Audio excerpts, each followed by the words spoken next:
భారతదేశానికి స్వాతంత్రం వచ్చిన తర్వాత జవహర్లాల్ నెహ్రూ గారు మాట్లాడుతూ, ఇంకా ఇప్పుడే మనకు స్వాతంత్రం వచ్చింది, మన ఆర్మీని ఇంకా కూడా బ్రిటిష్ వాళ్లే నడిపితే బాగుంటుంది, మనకు అంత అనుభవం లేదు కదా అంటే, ఒక ఆయన లేచి, మీకు కూడా ప్రధానమంత్రిగా ఏ అనుభవం ఉంది, మరి బ్రిటిష్ వాళ్ళనే కంటిన్యూ చేయొచ్చు కదా.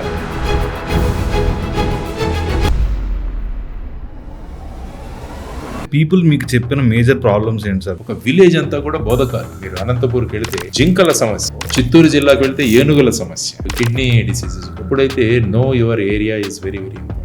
టీఆర్ఎస్ ఓడిపోవడానికి one of the main reasons they couldn't reach their MLAs and MPs. Bureaucrats కూడా వాళ్ళ ఆఫీసుల్లో కూర్చోకూడదు, దే ఆర్ ఫీల్డ్ ఆఫీసర్స్. ఇంకొక ఇంట్రెస్టింగ్ క్వశ్చన్ చేశాను. In zero budget politics in this brutal capitalist world, how is that even possible? డబ్బులు పెట్టి వచ్చిన వాడు డెఫినెట్ గా దాన్ని వసూలు చేసుకోవాలి. ఇసుక ఎక్కడ తవ్వాలి, బెల్ట్ షాపులు ఎక్కడ పెట్టాలి, పెకాట క్లబ్లు ఎక్కడ నడపాలి. ఇప్పుడు చూడండి, ఏడీఆర్ అనే సంస్థ భారతదేశ ఎలక్షన్ కి 65,000 కోట్ల రూపాయలు ఖర్చు అవుతుంది. మీరు 2018లో ఆంధ్ర మొత్తం తిరిగి ఈ రూరల్ డెవలప్మెంట్ కోసం మీరు చాలా రీసెర్చ్ చేశారు కదా. ఎగ్జాంపుల్ మీరు కేరళలో తీసుకుంటే ప్రతి గ్రామ పంచాయతీకి సంవత్సరానికి 4-5 కోట్ల రూపాయలు వస్తాయి, డైరెక్ట్ గా వాళ్ళ అకౌంట్ లో ఉంటుంది. ఫైనల్ గా ప్రజలు ఏంటంటే, మా పెళ్లిళ్లకు మిగతా కార్యక్రమాలకు వస్తే చాలన్న స్టేజ్కి వచ్చేసారు. వీళ్ళ కారులో 10 కార్డులు ఉంటాయి, ఒకదానికొకటి వాళ్ళు వెళ్ళిపోతుంటారు. పిఆర్ కోసం, మా పిఆర్ కోసం అంటే. సార్ ఏ మిలిటరీ వాళ్ళని అడిగినా వాళ్ళ ఫేవరెట్ AK-47 అని చెప్తారు. మీకు అంతే? AK-47 is a very reliable. Youth చేతిలో ఒక గన్ ఉందంటే. JD sir, welcome to InTalks. Thank you so much for that. Yeah, thank you అండి. You have been following me for a long time. Yeah. ఈరోజు కుదిరింది అది. Sir, అయితే I want to start asking you, మీరు డీజీపీగా పనిచేశారు, and తర్వాత now you're into politics and stuff. ఇప్పుడు ఒక జ్యూరిస్డిక్షన్ అర్థం చేసుకోవడానికి, ఒక కాన్స్టిట్యూషన్ అర్థం చేసుకోవడానికి, how do you see the difference and as a human being మీ ఎవాల్వ్మెంట్ ఎలా ఉంటుందంటే, there are 3 things which you have to do. Either constitution చదవాలన్నా, జ్యూరిస్డిక్షన్ చదవాలన్నా. బేసిక్గా ఏంటంటే, know your role. What is your role? Suppose ఒక ఎస్పీగా ఒక డిస్ట్రిక్ట్కి వెళ్తాను నేను, దెన్ డిఐజీగా వెళ్తాను, ఐజీగా వెళ్తాను. Each role is different. కాబట్టి నేను డిఐజీగా ఉన్నప్పుడు ఎస్పీగా పనిచేస్తానంటే కుదరదు. So first of all is you should understand the role. Second one is you should understand the people. You should understand the people. Third one is you should understand the area. ఈ 3 తెలుసుకోవాలి. What is your role? మీరు ఎవరితో అయితే మీరు interact అవుతున్నారో వారెవరు, తర్వాత వచ్చేసి మీ ఏరియా ఏంటి. సో ఈ 3 మీద ఎప్పుడైతే మనకు నాలెడ్జ్ ఉంటుందో, దెన్ మన performance will be much better. So దానికని you should be able to work. ఏదో నేను వెళ్ళిపోయాను, ఒక పొజిషన్ నాకు ఇచ్చేసారు, ఈరోజు ప్రమోషన్ ఇచ్చారంటే, ఈ 3ని మీరు స్టడీ చేయాలి. You should understand your own role, you should understand the geographical area, and you should understand the people. చేసినప్పుడు మీరు you can do your duty to the best of your ability అన్నది నేను అది follow అవుతుంటాను. Okay, so మీరు 3 చెప్పారు కదా sir. ఇప్పుడు you have to understand people, geography and their problems. Know thy work. Work, yeah. Know thy area, know thy people అంటారు. These are the 3 rules. Socrates sir? లేదు, generally it is what I think somebody must have told. Okay, అంటే know thyself అనేది నుంచే వస్తుంది. Okay, so ఈ 3కి give me an example sir. ఇప్పుడు మీరు ఒక పోలీస్ ఆఫీసర్గా ఈ 3 పోర్షన్స్ ఎలా అర్థం చేసుకుంటారు, యాజ్ అ పొలిటీషియన్గా ఎలా అర్థం చేసుకుంటారు? నన్ను ఎస్పీ గడ్చిరోలిగా పోస్ట్ చేశారు. గడ్చిరోలి అన్నది నక్సల్ ఏరియా, మహారాష్ట్ర. నక్సల్. సో నేను అప్పటి వరకు అర్బన్ ఏరియాలో పనిచేసినవాడిని. యవత్మాల్ అండ్ అకోలాలో పనిచేసిన తర్వాత నన్ను గడ్చిరోలికి వెళ్ళమన్నారు. అంటే ఇది టోటల్గా ఒక rural setup. So first of all I should know what is know thy work. అంటే అక్కడ ఎస్పీగా నేను వెళ్ళినప్పుడు వాట్ ఈజ్ మై రోల్. అది బేసిక్గా my role is anti Naxal area, Naxal area కాబట్టి my role is to do anti Naxal operations. తర్వాత ఏంటంటే, to see that people don't join Naxal movement, to see that people are with you. So దీని గురించి నా role is very clear. Then know thy people. So వెళ్ళి అక్కడ ప్రజలతో తిరిగిన తర్వాత వాళ్ళతో ఇంటరాక్ట్ అయ్యాం. మరి ఎందుకు నక్సలైట్స్ని సపోర్ట్ చేస్తున్నారు, నక్సలిజం కోసం ఎందుకు యూత్ వెళుతున్నారు, ఇవన్నీ కూడా వాళ్ళ ద్వారా తెలిసిందనమాట.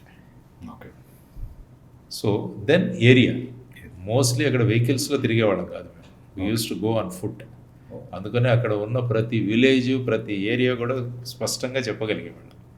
సో ఈ 3 చేయడం వల్ల నా రోలు నేను తెలుసుకున్నాను, ప్రజలు ఏం కోరుకుంటున్నారు, వాళ్ళు ఏంటో తెలుసుకున్నాను, ఏరియా తెలుసుకున్నాను.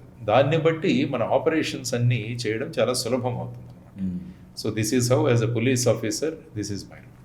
సపోజ్ యాజ్ ఎ పొలిటీషియన్ ఒక ప్లేస్కి వెళ్ళినప్పుడు, పొలిటీషియన్ అంటే అగైన్ మీ కాన్స్టిట్యుయెన్సీనా, whether you are looking at the entire స్టేటా ఆధారపడి, అక్కడ కూడా సేమ్ ప్రిన్సిపల్స్. కాన్స్టిట్యుయెన్సీని తీసుకున్న తర్వాత నో దై జాబ్, నా జాబ్ ఏంటి, to win over people. So ఈ కాన్స్టిట్యుయెన్సీలో మ్యాక్సిమం నా ఓట్లు నేను తెచ్చుకోవాలి, అది. దెన్ నో దై పీపుల్, అక్కడికి వెళ్ళిన తర్వాత ఈ ప్రజల యొక్క సమస్యలు ఏంటి, వాళ్ళ ఎక్స్పెక్టేషన్స్ ఏంటి, ఇవి. Now the area, so go and tour extensively. ఇప్పుడు పాదయాత్రలు ఎందుకు చేస్తారు వీళ్ళు, బేసిక్గా ప్రజల గురించి తెలుసుకోవడానికి, జోగ్రఫీ తెలుసుకోవడానికి మేమేం చేయాలన్నది ప్రజలు చెబుతారనమాట వీళ్ళకి. సో ఈ విధంగా whether your a politician or whether your a bureaucrat, whether your a police officer, these 3 principles apply everywhere. Interesting. Sir, అయితే మీరు పీపుల్తో నక్సల్స్ గురించి మాట్లాడారని చెప్పారు కదా, అంటే పీపుల్ మీకు చెప్పిన మేజర్ ప్రాబ్లమ్స్ ఏంటి సార్, మేము నక్సలిజానికి ఎందుకు సపోర్ట్ చేస్తున్నాం? ఒకటి, నెంబర్ 1 ఏంటంటే మీ దగ్గర గన్స్ ఉన్నాయి, వాళ్ళ దగ్గర గన్స్ ఉన్నాయి. ఓహో. మీ గన్స్ రూల్స్ బట్టి పనిచేయాలి, వాళ్ళ గన్స్ రూల్స్ అవసరం లేదు. ఓకే. కాబట్టి ఆటోమేటిక్గా మేము వాళ్ళంటే భయపడతాం. తర్వాత ఏంటంటే మా యంగ్స్టర్స్ ఎవరైతే ఉంటున్నారో వాళ్లకు ఎంప్లాయ్మెంట్.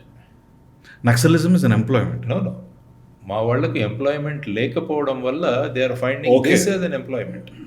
తర్వాత ఏంటంటే యూత్ చేతిలో ఒక గన్ ఉందంటే వాళ్ళకు చాలా ఒక అథారిటీ మనం జలాయించవచ్చు అన్న ఒక ఇది. ఆ తర్వాత అక్కడ ఉన్న లోకల్ ఎక్స్‌ప్లాయిటేషన్స్, వాళ్ళ జీవితం ఇప్పుడు ఇన్ని సంవత్సరాల నుంచి అలాగే ఉంది, అందులో మార్పు లేదు. కాబట్టి మార్పు రావాలి మాలో, కోరుకుంటున్నాం అన్నది వాళ్ళలో ఉన్న ఇది. సో ఈ 3 విషయాలు వాళ్ళు చెప్పారు. కాబట్టి దీనికి మళ్ళీ మేము ప్లాన్స్ వేసాం. అప్పటి వరకు ఏంటంటే నక్సలిజాన్ని ఆపడానికి కేవలం పోలీస్ ఫోర్సే ఉపయోగించేవాడు. మేము చెప్పాము police action should go with development also. అందుకనే గవర్నమెంట్ అక్కడ special police action plan, special development plan రెండింటినీ సైమల్టేనియస్గా తీసుకెళ్ళాం. అంటే అక్కడ రోడ్స్ వేయడము, స్కూల్స్, తర్వాత హాస్పిటల్స్, వాళ్ళకు లోకల్ ఎంప్లాయ్మెంట్ క్రియేట్ చేయడము, ఇవన్నీ కూడా చేయగలిగారు అన్నమాట. So this is all because of the inputs from the people. కాబట్టి ఎప్పుడు ఏంటంటే bureaucrat should have a very listening year. అందుకనే వినాయకుడిని చూసి నేర్చుకోవాలి, పెద్ద చెవులు ఉండాలి, కళ్ళు చిన్నగా తీక్షణంగా ఉండాలి, చెవులు పెద్దగా ఉండాలి. ఓకే. కాబట్టి బ్యూరోక్రాట్స్లో ఉన్న మెయిన్ సమస్య ఏంటంటే మనకన్నీ తెలుసు అన్న ఫీలింగ్ ఎప్పుడూ ఉండకూడదు. నేర్చుకోవాల్సింది చాలా ఉంది అన్నది ఎప్పుడైతే తెలుసుకుంటామో దెన్ యూ బికమ్ రిసెప్టివ్, ప్రజలను వింటాం. ముఖ్యంగా ఏంటంటే నేను మహారాష్ట్రలో ఎక్కువ వర్క్ చేశాను కాబట్టి అక్కడంతా కూడా ఛత్రపతి శివాజీ మహారాజ్ యొక్క ఇంపాక్ట్ చాలా ఉంటుంది.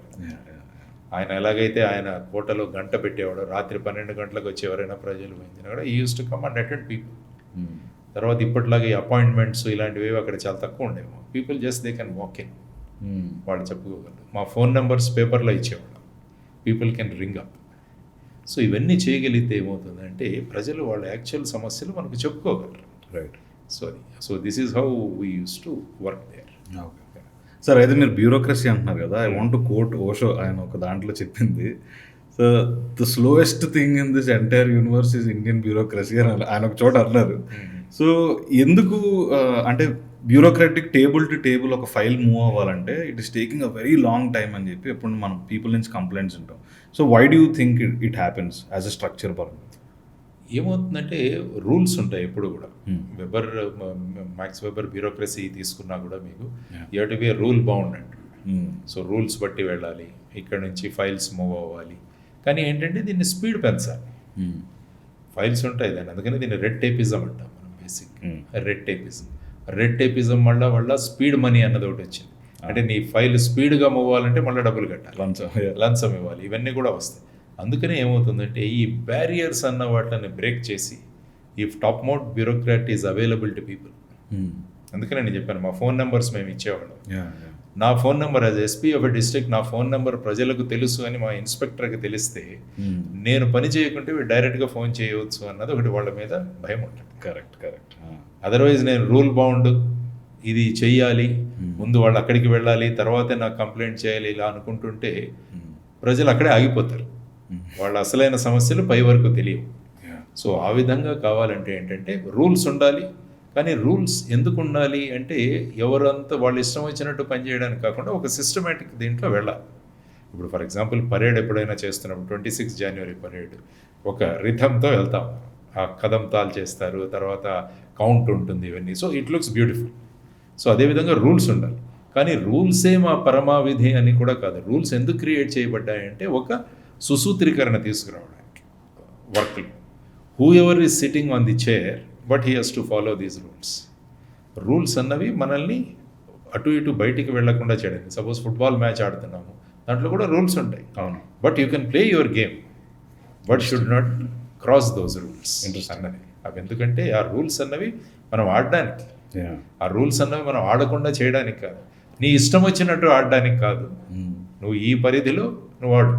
ఫైనల్గా ఏంటి, ప్రజల సమస్యలు తీరాలి, అది అల్టిమేట్. దానికోసం మనం ఈ రూల్స్ని ఎలా ఉపయోగించుకుంటున్నాం అన్నది. అందుకనే అంటారు don't break the rules but you can bend the rules. Interesting. So ఎక్కడైనా కావాలనుకున్నప్పుడు you can always bend the rules, there is no problem. Suppose నేను హైయరార్కీలో నేను మా బాస్తో మాట్లాడాలి, తర్వాత మాట్లాడాలి అని ఉండదు. ఫైనల్గా at some point I could directly speak to the chief minister. ఒక సమస్య వచ్చినప్పుడు మహారాష్ట్ర రైతులందరూ కూడా ఆందోళన చేస్తున్నప్పుడు నేను డైరెక్ట్గా రాత్రి 12 గంటలకు సీఎంని లేపాను ఆయన గెస్ట్ హౌస్లో ఉంటే. ఈ immediately received my call. S Lakshminarayana ఏంటి, మనోహర్ జోషి గారు ఏంటంటే ఇలా ప్రాబ్లమ్ సార్, సో నన్ను ఏం చేయమంటామంటే, sir you please come tomorrow to Nanded. నేను నాందేడ్లో ఉండేవాడు. ఈ అగ్రీడ్. నెక్స్ట్ డే మార్నింగ్ 9కి వచ్చారు. ఆ రోజు 3 అవర్స్లో we could solve the problem. What is the problem sir? Problem is రైతులు వాళ్ళ యొక్క కాటన్కి they are expecting minimum support price. So అది గవర్నమెంట్ ఇవ్వట్లేదు కాబట్టి దెర్ ఇస్ ఎ హోల్ స్టేట్లో అజిటేషన్ ఉంది. అది షేత్కరీ సంఘటన అని చెప్పేసి శరత్ జోషి గారి నాయకత్వంలో అక్కడ there was a big agitation. ఆయన he camped himself in Nanded. So in that time I could take the initiative. అంటే ఇప్పుడు నేను డైరెక్ట్గా ఈ బ్రేక్ చేశాను అది లేదు. ఐ కెప్ట్ మై బాసెస్, చెప్పాను inform, but at the same time I establish direct contact with the same. Ultimately నా గోల్ ఏంటి, ప్రాబ్లమ్ సాల్వ్ అవ్వాలి. So when your final goal is to solve the problem, you can bend the rules. There is no this thing. Don't break the rules but you can always bend the rules for the benefit of the people, not for the benefit of your self. Interesting. Sir అయితే నేను research చేస్తున్నప్పుడు నాకు ఒక విషయం తెలిసింది. Like మీరు ఒక app launch చేశారండి, రీచ్ యువర్ ఎంపీ అని చెప్పి ఒక యాప్ లాంచ్ చేశారు. అంటే మీరు ఎంత ట్రాన్స్పరెన్సీ గురించి మాట్లాడుతుంటే నాకు అదే గుర్తొచ్చింది. Is that active sir still? అంటే ఏంటంటే రీచ్ యువర్ ఎంపీ అంటే నన్ను ఎంపీగా ఎన్నుకుంటే ఐ విల్ స్టార్ట్ యాప్ అని చెప్పాను.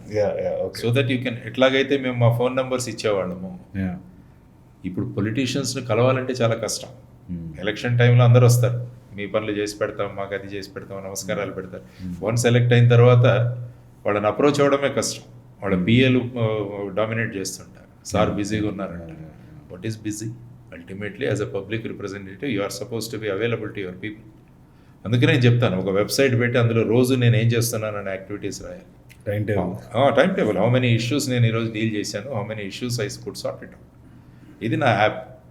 సో నేను వస్తాను, మీరు పెట్టండి, ఈ పలానా టైంలో నేను మీ ప్లేస్కి వస్తానని చెప్పే ట్రాన్స్పరెన్సీ రావాలి. ఎందుకంటే ఈ పొజిషన్స్ ఎమ్మెల్యే ఎంపీ అన్నవి they are positions of responsibility. You are a public servant, ఆ కాన్సెప్ట్ ఒకటి రావాలి. Public servant, you are not the master, you are the servant, you are a representative of all these people. అది మీ పార్టీనో ఇతర పార్టీలో, that is immaterial. You are representative of the constituency, people in the constituency. కాబట్టి ప్రతి ఒక్కరి పనులు చేయాల్సిన బాధ్యత వీళ్ళ మీద ఉంటుంది. అందుకని ఐ సెడ్ ఒక యాప్ స్టార్ట్ చేస్తాము, నో యువర్ ఎంపీ అని చెప్పేసి, meet your MP. So what ever your problem you post it, that is my responsibility. Sir last elections తెలంగాణలో టీఆర్ఎస్ ఓడిపోవడానికి one of the main reasons ఇదే అని చెప్పి చాలామంది చెప్తున్నారు, that they couldn't reach their MLAs and MPs అని. ఇది నిజమా సార్? ఇందులో ఫ్యాక్చువల్ నాలెడ్జ్? డెఫినెట్. ప్రజలు ఏం కోరుకుంటారంటే ఎమ్మెల్యే మనతో ఉండాలి, మనకు అవసరం ఉన్నప్పుడు మనతో రావాలి. కాబట్టి ఇప్పుడు ఫైనల్గా ప్రజలు ఏంటంటే మా పెళ్ళిళ్ళకు మిగతా కార్యక్రమాలకు వస్తే చాలన్న స్టేజ్కి వచ్చేసారు. అందుకనే చూడండి, పెళ్ళిళ్ళ సీజన్లో ఎమ్మెల్యేలు ఎంపీలు వీళ్ళ కారులో 10 కార్డులు ఉంటాయి, ఒకదానికొకటి వాళ్ళు వెళ్ళిపోతుంటారు. నేను అడుగుతాను ఏంటంటే, ఇదే మా పిఆర్ కోసం అండి. యాక్చువల్గా పిఆర్ పెళ్ళిళ్ళలో కాదు మనం చేయాల్సింది, everyday you should have the PR. That is important. ఇది చాలా కొత్త యాంగిల్స్ అండి. అక్కడ అదే చెప్పాను, చాలా మందిని చూశాను నేను. వాళ్ళు ఇట్లా రిలే రేస్ లాగా ఉంటుంది. ఇక్కడికి వెళ్ళి ఈ ముహూర్తం వెంటనే ఆ ముహూర్తం, వెంటనే ఆ ముహూర్తం, ఫోటోలు ఇచ్చేసి వెంటనే వాళ్ళ ట్విట్టర్లో ఉన్నది దేంట్లోనో పెట్టుకుంటుంటారు. వాళ్ళ ట్విట్టర్లో ఎప్పుడు వాళ్ళ సమస్యలు సాల్వ్ చేసినట్టు చాలా ట్విట్టర్స్ తక్కువగా ఉంటుంది. What I'm now observing is only mister Raghuramakrishnaraju, మన డిప్యూటీ స్పీకర్ గారు, ఆయన రోజు ఏదో ఒక డెవలప్మెంట్ యాక్టివిటీస్లో ఆయన పార్టిసిపేట్ చేస్తుంటారు. ఈరోజు ఇందులో పాల్గొన్నాను. అక్కడ లోకల్లో చాలా ఇష్యూస్ ఆయన సార్ట్అవుట్ చేస్తున్నారు. సో ఇలాంటివి రావాలి. అదే నేను అల్టిమేట్గా కావాల్సింది ఏంటంటే ప్రతి కాన్స్టిట్యుయెన్సీ, ప్రతి ఎమ్మెల్యే ఆ విధంగా వర్క్ చేయడం మొదలు పెడితే ఏమవుతుందంటే so people will be happy. అది చేయాల్సిన పని, నాట్ అటెండింగ్ మ్యారేజెస్ మిగతా బర్త్డే అటెండ్ అవ్వండి మీరు, there is no doubt, but the same time this is more important, sorting out the problems of the people. Sir అయితే మీరు 2018లో ఆంధ్ర మొత్తం తిరిగి, డిస్ట్రిక్ట్లు అన్నీ తిరిగి ఈ రూరల్ డెవలప్మెంట్ కోసం మీరు చాలా రీసెర్చ్ చేశారు కదా. అది చేస్తున్నప్పుడు మోస్ట్ ఎమోషనల్ మూమెంట్ ఏంటి? ఆ ప్రాబ్లమ్స్లో ఇంకా రిలవెంట్గా ఉన్నవి అంటే ఏంటంటే కొన్ని ప్రాంతాలకు వెళ్ళినప్పుడు అక్కడ సమస్యలు ఏవైతే చెబుతున్నారో, ఫర్ ఎగ్జాంపుల్ కృష్ణా డిస్ట్రిక్ట్ వెళ్ళినప్పుడు మన కోదాడ ఒక విలేజ్లో అగైన్ ఈ కిడ్నీ ఇష్యూస్ అక్కడ మొదలయ్యాయి. మనం యాక్చువల్గా కిడ్నీ ప్రాబ్లమ్స్ అన్నీ కూడా మనకు ఉద్దానం ఏరియాలో ఉన్నాయని అనుకుంటాం. ఇప్పుడు చూస్తే ప్రతి ప్రాంతం అక్కడ ఉన్న గ్రౌండ్ వాటర్ కంటామినేట్ అయిపోవడం వల్ల చాలామంది అక్కడ ఈ కిడ్నీ డిసీజెస్. ఒక విలేజ్ వెళ్ళాను ఇంకో చోట, అక్కడ ఫైలేరియా అంటే బోధకాలు, ఒక విలేజ్ అంతా కూడా బోధకాలు ప్రధానంగా ఉంటుంది. ఇవి కొన్ని సంవత్సరాల నుంచి ఈ ఇష్యూస్ వస్తూనే ఉన్నాయి, మరి ఎందుకు సాల్వ్ అవ్వట్లేదు? కొన్ని చోట్ల చుక్కల భూముల సమస్య. బ్రిటిష్ వాళ్ళు ఏం చేశారంటే ఈ పొలాలు వీటిలో ఐడెంటిఫికేషన్లో కొన్ని రికార్డ్స్ లేకపోవడం వల్ల డాటెడ్ లైన్స్గా వదిలేశారు. అంటే అది ఎవరిది అన్నది క్లారిటీ లేదు. సో ఇదొక పెద్ద issue, dotted lines. So dotted lines issue మేము తీసుకెళ్ళాం పైకి. కేఈ కృష్ణమూర్తి గారు ఉండేవాళ్ళు మినిస్టర్గా, ఆయన దగ్గరికి వెళ్ళి చెప్తే ఆయన కమిటీ కూడా ఏర్పాటు చేశారు. డాటెడ్ లైన్ సమస్య మేము పరిష్కరించాలని. ఎంతో వేల మంది రైతులు ఈ చుక్కల భూముల సమస్యల్లో వాళ్ళు చిక్కుకొని ఉన్నారు. సో ఇలా ఒక్కొక్క ప్రాంతంలో ఒక్కొక్క సమస్య చూడడానికి సరిపోయింది. రైతాంగ సమస్య, మీరు అనంతపూర్కి వెళితే జింకల సమస్య, వాళ్ళు రైతులు నాకు చెప్పడం, సార్ బాగా బ్రహ్మాండంగా మేము పండుతుంది, రాత్రి వచ్చి జింకలు మా పొలాల్లో పడి అవన్నీ కూడా తినేస్తున్నాయి. చిత్తూరు జిల్లాకు వెళితే ఏనుగుల సమస్య. సో ఇలా అంటే వెళితే ఏమవుతుందంటే లోపలికి వెళ్ళిన కొద్దీ ప్రతి ఒక్క ప్రాంతంలో కూడా కొన్ని సమస్యలు మనకు బయటకు వస్తాయి. కొండపల్లి ప్రాంతంలో అయితే కొండపల్లి బొమ్మలు తయారు చేసేవాళ్ళు, ఏటికొప్పాకకు వెళ్తే ఏటికొప్పాకలో బొమ్మలు చేసేవాళ్ళు, వాళ్ళకు మార్కెటింగ్ లేదు.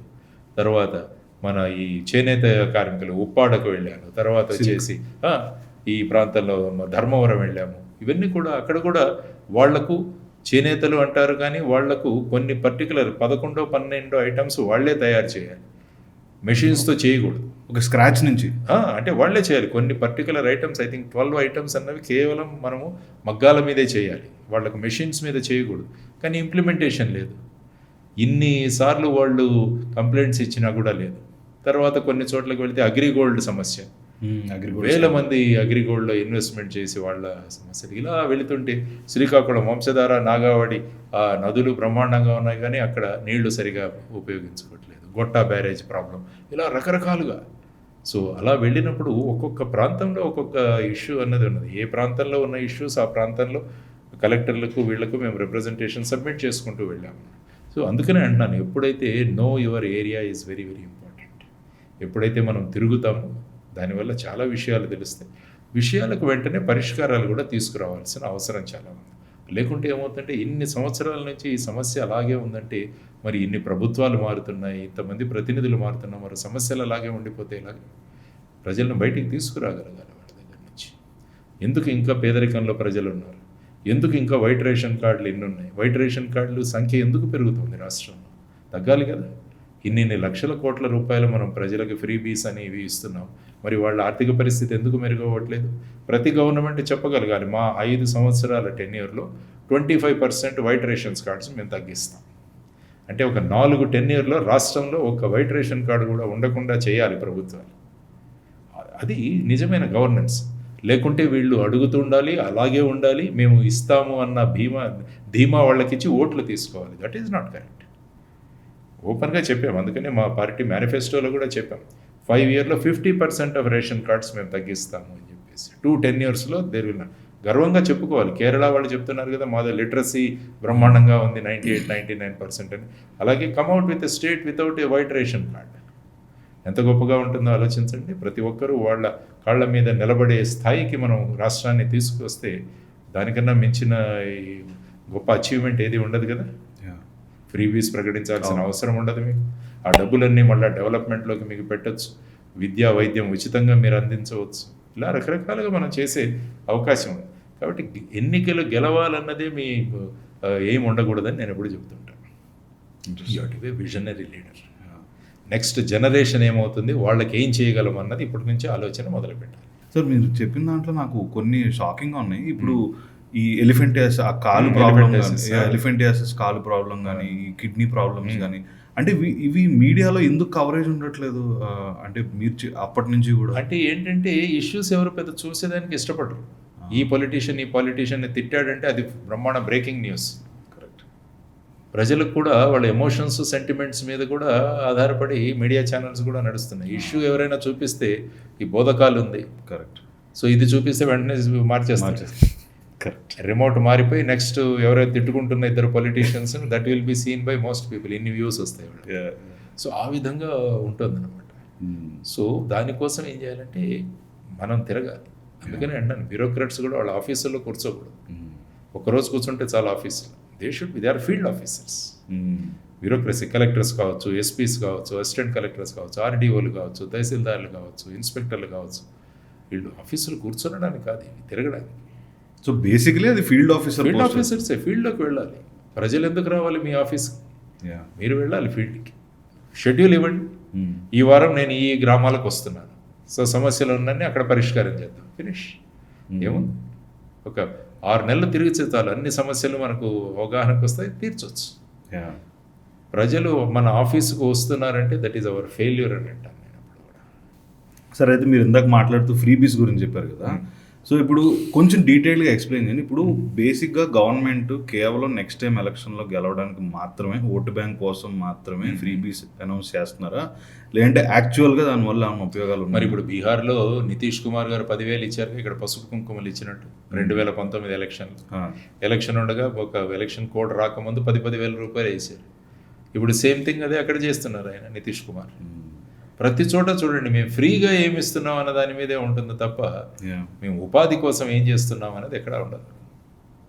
ప్రతి ఇంటికి ఒక ఉపాధి కల్పిస్తామన్న ధీమాతో రావాలి. ఒక్కొక్క కాన్స్టిట్యుయెన్సీకి 100 కోట్ల రూపాయలు ఇస్తామని ప్రతి ప్రభుత్వం అనౌన్స్ చేయాలి. ఒక్కొక్క గ్రామ పంచాయతీకి 1 కోటి రూపాయలు మినిమం ఇస్తామని ప్రభుత్వం చెప్పాలి. సర్పంచుల దగ్గర డబ్బులు లేవు, గ్రామ పంచాయతీల్లో డబ్బులు లేవు, మరి ఏమవుతుంది డెవలప్మెంట్? ఆలోచించండి. అంటే ఎందుకు ఉండట్లేదు సార్ ఈ ఫ్రీ బిల్కి వెళ్తున్నారు, అప్పులు చేసేస్తున్నారు మీరు. డెట్ సర్వీసింగ్కి మీ డబ్బులన్నీ వెళ్ళిపోతున్నాయి, తర్వాత ఈ ఫ్రీబీస్కి వెళ్ళిపోతున్నాయి. బేసిక్ రెవెన్యూ ఎక్స్పెండిచర్ ఉండనే ఉంటుంది మీకు, సాలరీస్, పెన్షన్స్ ఇవన్నీ ఉండనే ఉంటాయి మీ దగ్గర. మరి మీకు ఆ డెవలప్మెంట్ రావాలంటే ఎలా అవుతుంది చెప్పండి? So freebies is suppose Ladli Behna Yojana అని చెప్పి మహారాష్ట్రలో 42,000 కోట్ల రూపాయలు సంవత్సరానికి. 18 ఏళ్ల నిండిన నుంచి వాళ్ళకి నెలకు 2,100, 2,100 రూపీస్. పర్టికులర్ క్యాస్ట్ సెగ్మెంట్ అలా ఏం లేదు, అందరికీ అంటే బిలో పావర్టీ అది ఉంటుంది. వైట్ రేషన్ కార్డు ఆల్మోస్ట్ అందరికీ ఉన్నట్టే లెక్క, ఆ టైప్లో అయిపోతుంది. 42,000 కోట్ల రూపాయలు ఒక సంవత్సరంలో మహారాష్ట్ర ప్రభుత్వానికి ఒక ఫ్రీబీ స్కీమ్ని నిర్వహించడానికి ఇస్తుంటే మరి ఏమవుతుందండి? అప్పులు చేయాల్సిందే కదా మరి. సో ఇది ఆలోచించాల్సింది, బేసిక్గా ప్రభుత్వాలు ఆలోచించాల్సిన విషయం.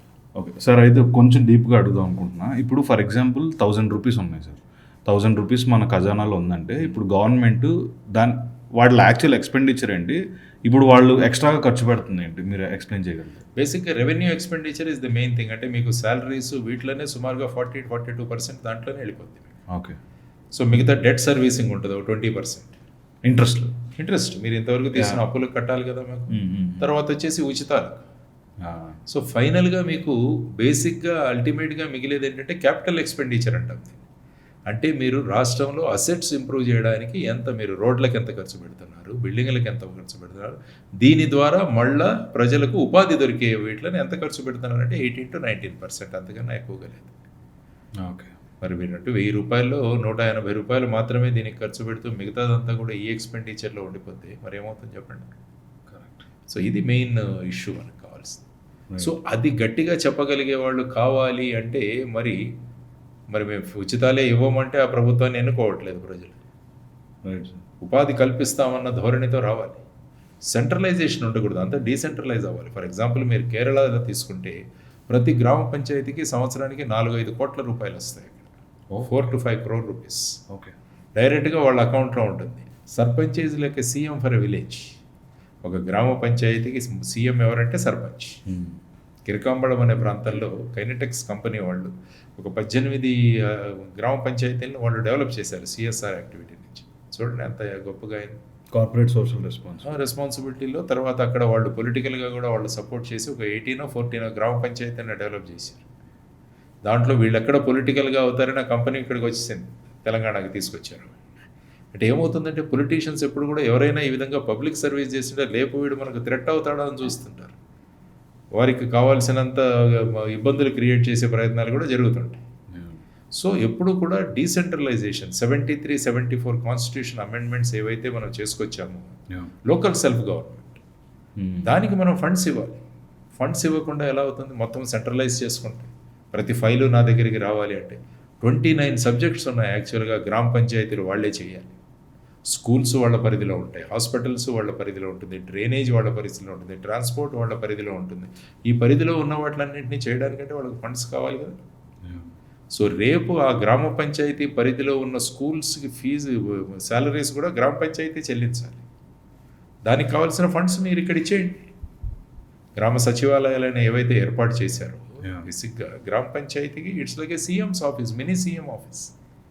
సో ఆ విధంగా మనం లోకల్ సెల్ఫ్ గవర్నమెంట్ను డెవలప్ చేస్తే ఏమవుతుందంటే వీళ్ళ భయం ఏంటంటే సర్పంచులు పవర్ఫుల్ అయిపోతే ఎమ్మెల్యేలు ఎవరు పలకరించరు. సో ప్రతి ఒక్కరూ వాళ్ళ అభద్రతా భావం, ఇన్సెక్యూరిటీ ఫీలింగ్, దానివల్ల ఏమవుతుందంటే ఈ డీసెంట్రలైజేషన్ అన్నది జరగట్లేదు. ఎవ్రీథింగ్ సెంట్రలైజ్, ప్రతి ఒక్కటి సీఎం వరకు వెళ్ళాలి. ఎందుకు వెళ్ళాలి? Why should every file should go to CM? చెప్పండి. సో ఆ డీసెంట్రలైజేషన్ రావాలి మనకి. ఓకే. రీసెంట్గా గవర్నమెంట్, ఏపీ గవర్నమెంట్ ఏముంది ఇలా ప్రైవేట్ హాస్పిటల్స్ మేము ప్రైవేటైజేషన్ చేస్తున్నాం, మీ టేక్ ఏంటి దీని మీద? వీళ్ళు ఏంటంటే పీపీపీ మోడల్లో తీసుకురావాలని అంటారు. ఓకే. రాష్ట్రంలో ప్రతి జిల్లాలో కూడా ఒక హాస్పిటల్ ఉండాలి, ఒక మెడికల్ కాలేజ్ ఉండాలి అన్నది కాన్సెప్ట్. తెలంగాణలో కూడా ఆ విధంగానే చేసింది. ఎందుకంటే వీ నీడ్ మోర్ డాక్టర్స్. తర్వాత medical education should be affordable. అది కూడా మనం పాసిబుల్ సార్? పాసిబుల్, ఎందుకు కాదు? ఇవి ఆపేసి ఇవి చేయొచ్చు కదా. మొత్తం మీద ఎంత ఖర్చు అవుతుంది? మీకు 5,000 కోట్లు అవుతుంది సంవత్సరానికి. ఓకే. అన్ని ప్రభుత్వాలు నడిపితే ఓకే 5,000 to 6,000 crores అవుతుంది. ఓకే. మరి 3 లక్షల కోట్ల బడ్జెట్లో 5,000 కోట్లు ఇవ్వలేము మనం. ఆలోచించండి. ఎందుకంటే ప్రైవేట్ హాస్పిటల్స్ ఎప్పుడైతే అవుతాయో ఏమవుతుందంటే ప్రజలు ఫ్రీగా వెళ్ళలేరు ఇక్కడికి. గవర్నమెంట్ హాస్పిటల్ అంటే ఫ్రీ, మనం వెళ్ళొచ్చు. ప్రతిదానికి government should take care of. తర్వాత ఏంటంటే అక్కడ పనిచేసే డాక్టర్లకి, తర్వాత మెడికల్ కాలేజ్ స్టూడెంట్స్కి ఎక్స్పోజర్ దొరుకుతుంది. మీకు ఇంతమంది పేషెంట్స్ వచ్చినప్పుడు రేపు they will become a good doctors. అసలు ఎవరు లేకుండా ఒక 100 పేషెంట్లు మాకు కార్పొరేట్ హాస్పిటల్స్కి వస్తున్నారంటే those doctors will not have any expertise ఉండదు. ఆ తర్వాత ఏంటంటే ఫీజు అఫోర్డబుల్గా ఉంటుంది అక్కడ. అదే ప్రైవేట్ అయిపోతే ఏముందంటే ఫీజు ఎక్కువ అయిపోతుంది. కావాలంటే మేము చెబుతున్నది ఏంటంటే గవర్నమెంట్ రన్ చేయండి, తర్వాత మీరు అక్కడ ఉన్న ఎక్విప్మెంట్ వీటిని మీరు అవుట్సోర్స్ చేయండి. Suppose X ray machine, MRI machine, CT scan machine, వీటన్నిటిని కూడా కాంట్రాక్ట్లో ఇవ్వండి, వాళ్ళు మెయింటైన్ చేస్తారు. ప్రతి సిటీ స్కాన్కి గవర్నమెంట్ ఇంత పే చేస్తుంది, ప్రతి ఎంఆర్ఐ ఇంత పే చేస్తుంది. ఎందుకంటే చాలా చోట్ల ఏమవుతుందంటే ఈ మెషిన్స్ ఉన్నా కూడా గవర్నమెంట్ హాస్పిటల్స్లో చిన్న రిపేర్ వచ్చినా ఎవరు పట్టించుకోరు, ఎందుకంటే మెయింటెనెన్స్ గ్రాంట్స్ ఉండవు. సో అప్పుడు ఏమవుతుందంటే ఇంత ఇన్వెస్ట్మెంట్ పెట్టి ఆ ఎక్విప్మెంట్ అలా పడిపోయి ఉంటుంది. కాబట్టి you introduce your privatization concept in this machinery, equipment వీటిలో పెట్టండి. మీరు సపోజ్ డయాగ్నోస్టిక్ ల్యాబ్ ఉంది, give it to a private person. అక్కడే వాళ్ళు టెస్ట్లు చేస్తారు, ప్రతి టెస్ట్కి ఇంతని గవర్నమెంట్ పే చేయండి. సో దట్ ఎఫిషియెంట్గా, మీరు అంటున్నారు కదా ప్రైవేట్లో ఎఫిషియెంట్ అని, మరి అట్లాగైతే ఎమ్మెల్యేలు కూడా ప్రైవేట్ చేయొచ్చు కదా. Why don't we privatize MLAs, why don't we privatize CM? Interesting. అలా అన్నప్పుడు యాక్చువల్గా మీరు మన భారతదేశానికి స్వాతంత్రం వచ్చిన తర్వాత జవహర్లాల్ నెహ్రూ గారు మాట్లాడుతూ, మనం ఇంకా ఇప్పుడే మనకు స్వాతంత్రం వచ్చింది కాబట్టి మన ఆర్మీని ఇంకా కూడా బ్రిటిష్ వాళ్ళే నడిపితే బాగుంటుంది, మనకు అంత అనుభవం లేదు కదా అంటే నథూరామ్ రాఠోడ్ అనుకుంటా ఒక ఆయన లేచి అన్నారు, సార్ మన దేశానికి కూడా స్వాతంత్రం ఇప్పుడే వచ్చింది, మీకు కూడా ప్రధానమంత్రిగా ఏ అనుభవం ఉంది, మరి బ్రిటిష్ వాళ్ళనే కంటిన్యూ చేయొచ్చు కదా అన్నాడు. మొత్తం కామ్ అయిపోయింది అనమాట. ఎందుకంటే దీన్ని పిన్ డ్రాప్ సైలెన్స్ అన్న దానికి ఎగ్జాంపుల్ ఇవ్వడానికి ఇది ఒక ఉదాహరణ చెప్తారు. So that hall became silent, pin drop silence అంటాం కదా, దానికి ఒక ఉదాహరణ. సో ఆ విధంగా చూసుకోండి. మరి ఎవ్రీథింగ్ ప్రైవేటైజేషన్ అంటే why not why privatize everybody? మరి వాళ్ళకి ఇచ్చేయచ్చు కదా అంటే private. Just like national highways లాగా టాటాలు నడపండి స్టేట్ని, మరి టాటాలో ఒక ముఖ్యమంత్రిని ఉంచండి. ఆ విధంగా ఎందుకు మాట్లాడకూడదు? కాబట్టి ఎప్పుడైనా ప్రైవేటైజేషన్ గురించి మాట్లాడుతున్నప్పుడు ఏ ఆస్పెక్ట్ ప్రైవేట్ చేయాలి అన్నది. ఎయిర్ ఇండియా ప్రైవేట్ చేశారు, yes, Air India privatization is good, ఎందుకంటే it is not an immediate necessity. దాని బదులుగా మీరు వందే భారత్ ట్రైన్స్ ఇంట్రడ్యూస్ చేశారు, ట్రైన్ ఫెసిలిటీ ఇంట్రడ్యూస్ చేయండి, that is for the public. So దీన్ని గవర్నమెంట్ దీంట్లో పెట్టండి. ఎయిర్ ఇండియాను ప్రైవేట్ చేయండి. Vizag steel plant, don't privatize it, keep it in public. మరి ఇంతమంది మనకు మెషినరీ ఉంది, ఇంతమంది సీనియర్ ఆఫీసర్స్ ఉన్నాం, ఒక చిన్న స్టీల్ ప్లాంట్ని మనం నడపలేము. ప్రైవేట్ వాళ్ళు అయితేనే ఎఫిషియెంట్గా నడుపుతారా? మరి ఎందుకు? మరి రాష్ట్రాలు కూడా ప్రైవేట్ వాళ్ళనే నడపాలి. మరి ఆ కాన్సెప్ట్ తెస్తే ఒప్పుకోరుగా. సో ఆ విధంగా ఆలోచించాలి. తర్వాత మీకు ప్రైవేట్ హాస్పిటల్స్లో వెళ్తే ఏదైనా టిపికల్ క్రిటికల్ కేసెస్ తీసుకోరు సార్. గవర్నమెంట్ హాస్పిటల్కి వెళ్ళమంటారు. So they will be choosy in selecting cases. మరి క్రిటికల్ కేసెస్ అన్నీ గవర్నమెంట్కి వెళ్ళాలి. మరి ఓన్లీ సెలెక్టెడ్ కేసెస్ మనం ఎవరినైతే కొన్ని రోజుల నుంచి వాళ్ళ దగ్గర నుంచి మనం ఫీజు తీసుకోవాలంటే మేము తీసుకుంటామంటే అది ఎలా నడుస్తుంది? Government are meant for people, సర్వసాధారణ వ్యక్తుల కోసం ప్రభుత్వం. యాక్చువల్గా గవర్నమెంట్ హాస్పిటల్కి అందరూ వచ్చేటట్టు చేయగలగాలి. ఒక అలహాబాదు హైకోర్టు వాళ్ళు ఒక తీర్పు ఇచ్చారు. యాక్చువల్గా మీరు చూస్తే పొలిటీషియన్స్ పిల్లలు, బ్యూరోక్రాట్స్ పిల్లలు, జడ్జెస్ పిల్లలు వీళ్ళంతా కూడా గవర్నమెంట్ స్కూల్స్కే వెళ్ళాలని చెప్పారు. ఓకే, అది సుప్రీంకోర్టులో స్టే ఉంది. ఇంకా స్టే ఉందా సార్? అంటే అక్కడ ఏంటంటే సమస్య, ఈ ఉత్తరప్రదేశ్లో గవర్నమెంట్ స్కూల్స్ యొక్క క్వాలిటీ పెరగట్లేదు, ఎందుకంటే ప్రతి ఒక్కరూ ప్రైవేట్ స్కూల్లో జాయిన్ చేస్తున్నారు. కాబట్టి హైకోర్టు జడ్జికి కోపం వచ్చి ఆయన అన్నాడు, మీరు ముందు మీ పిల్లల్ని పంపించడం మొదలు పెట్టండి, ఎందుకు స్టాండర్డ్స్ మెరుగవ చూసుకుందాం. సో అందరు ఎమ్మెల్యేస్ నిర్ణయించాలి, మేము గవర్నమెంట్ హాస్పిటల్స్కే వెళ్తాం, మా ట్రీట్మెంట్ అంతా కూడా గవర్నమెంట్ హాస్పిటల్లో పడుతుంది. ఇప్పుడు చూడండి, ఎవరైనా ఏమన్నా అయితే వెంటనే హైదరాబాద్కు పరిగెత్తుకుంటూ వచ్చేస్తారు, ఇక్కడ పెద్ద పెద్ద మన కార్పొరేట్ హాస్పిటల్స్లో జాయిన్ అవుతారు. మరి మీకే మీ హాస్పిటల్స్ మీద మీకు భరోసా లేకుంటే ఎలాగా? They should be a role models. అందుకని ఒక చోట చెప్పాను నేను, కామినేని శ్రీనివాస్ గారు ఇంతకుముందు ప్రభుత్వంలో ఆయన హెల్త్ మినిస్టర్, ఆయన నీ రీప్లేస్మెంట్ గుంటూరు మెడికల్ కాలేజ్లో చేయించుకున్నారు as health minister. That is setting an example. So ఆ విధంగా చేసుకోగలగాలి, కానీ ప్రైవేట్కి వెళ్ళిపోయి అది చేయడం అన్నది సబబు కాదు. First of all you should have confidence in your own establishments, అది చేసుకోవాలి. సార్, అయితే ఈ ప్రైవేటైజేషన్ గురించి వేరే కంట్రీస్లో ఒక మంచి ఎగ్జాంపుల్స్ ఏమున్నాయి మీ, if you want to say some stories? ఇప్పుడు చూడండి, ఫర్ ఎగ్జాంపుల్ ఇంగ్లాండ్కి వెళ్తే total health is government takes care. వాళ్ళు మనకి ఫ్యామిలీ డాక్టర్స్ అంటారు, జీపీ అంటారు, జనరల్ ప్రాక్టీషనర్. మిగతా యూరోప్ దేశాలు ఎక్కడికైనా వెళ్ళండి, it's totally by the government, it's free. But only thing is కొంత టైం పడుతుంది దాంట్లో, మీరు రిజిస్టర్ చేసుకోవాలి, కొంత టైం వెయిట్ చేయాలి, ఇవన్నీ ఎక్సెప్ట్ ఎమర్జెన్సీస్. అదే మీరు అమెరికాకి వెళితే totally it is on insurance basis. అక్కడ ఇన్సూరెన్స్, హెల్త్ ఇన్సూరెన్స్ లేకుంటే యూ కాంట్ సర్వైవ్. సో అమెరికాలో దిగిన వాళ్ళు ఫస్ట్ చేసేది హెల్త్ ఇన్సూరెన్స్, ఇక్కడ నుంచి వెళితే కూడా కొంత హెల్త్ ఇన్సూరెన్స్ తీసుకెళ్తాం. సో ఇలా ఉంటుంది. సో ఇప్పుడు European countries is the best example of government taking schools, తర్వాత education, health, that is the basic responsibility of the government కదా, అవి చేయాలి. కానీ మనం ఇక్కడ mostly we're going to privatization. ఇప్పటికీ 80 కోట్ల మందికి ఇంకా కూడా మనం రేషన్ ఇస్తున్నాం దేశంలో. అంటే వాళ్ళ you have to take care of them. So దానికోసం బేసిక్గా ఏం కావాలంటే హెల్త్ అండ్ ఎడ్యుకేషన్ అన్నది వాళ్ళకి అఫోర్డబుల్గా ఉండాలి, క్వాలిటీ కూడా ఉండాలి. గవర్నమెంట్ హాస్పిటల్స్ కానీ ఇవన్నీ కూడా మెయింటైన్ చేయగలిగాయి. ఎందుకు ప్రైవేట్ వాళ్ళు మెయింటైన్ చేస్తున్నప్పుడు మనం ఎందుకు మెయింటైన్ చేయలేమన్నది కూడా ఒక take it as a challenge. Privatization చేసి గొప్పగా ఫీల్ అవ్వడం కాదు, గవర్నమెంట్ రంగంలో ఉండి మేము దీన్ని ఆ స్టాండర్డ్స్కి తీసుకువెళ్ళాము అని చెప్పుకోగలగాలి. గవర్నమెంట్ స్కూల్స్ క్వాలిటీ ఇంప్రూవ్ చేయండి, ఎందుకంటే గవర్నమెంట్ స్కూల్స్లో ఉన్నంత మంచి టీచర్స్ ఇంకా బయట దొరకరు మీకు. They are highly qualified. Encourage them, encourage చేయండి. Let people join government schools. మొత్తం ఫ్రీ. ఎంత ఒక్కొక్క స్టూడెంట్ మీద సుమారుగా 65,000 నుంచి 70,000 రూపాయలు ఖర్చు పెడుతున్నాం. వాళ్ళకు యూనిఫామ్స్ కానీ, బుక్స్ కానీ, మధ్యాహ్నం మిడ్ డే మీల్ కానీ ఇవన్నీ కూడా ఇస్తున్నాం. ఇవన్నీ ఇచ్చినప్పుడు యాక్చువల్గా we should attract more and more people. So ఆ విధంగా take it as a challenge అన్నది చేసుకోగలగాలి. ఆ కమిట్మెంట్ మీద ఆధారపడి ఉంటుంది. ఓకే సార్, అయితే మీ పొలిటికల్ జర్నీ గురించి మాట్లాడితే నేను ఇంకొక ఇంట్రెస్టింగ్ క్వశ్చన్ చూసాను. జీరో బడ్జెట్ పాలిటిక్స్ అని మీరు మాట్లాడుతున్నారు. అసలు in this brutal capitalist world how is that even possible? చేయాలి అంటే ఏంటంటే అది బేసిక్గా it's a legal thing. Zero budget politics ఇది అది లీగల్ థింగ్. ఓకే ఇంత డబ్బులు ఖర్చు పెట్టి ఇల్లీగల్ అది. ఓకే, మీరు ఆ కాంటెక్స్లో అంటున్నారు. ఓకే, అంటే కదా ఇప్పుడు ఎలక్షన్ కమిషన్ వాళ్ళు ఒక ఎమ్మెల్యే 40 lakhs దాకా ఖర్చు పెట్టవచ్చు, ఎంపీ 70 lakhs దాకా ఖర్చు పెట్టి, ఇప్పుడు అది 90 lakhs అయింది అనుకుంటా. సో ఇది లీగల్గా ఖర్చు పెట్టాల్సింది. సో ఇంతే ఖర్చు పెట్టాలి.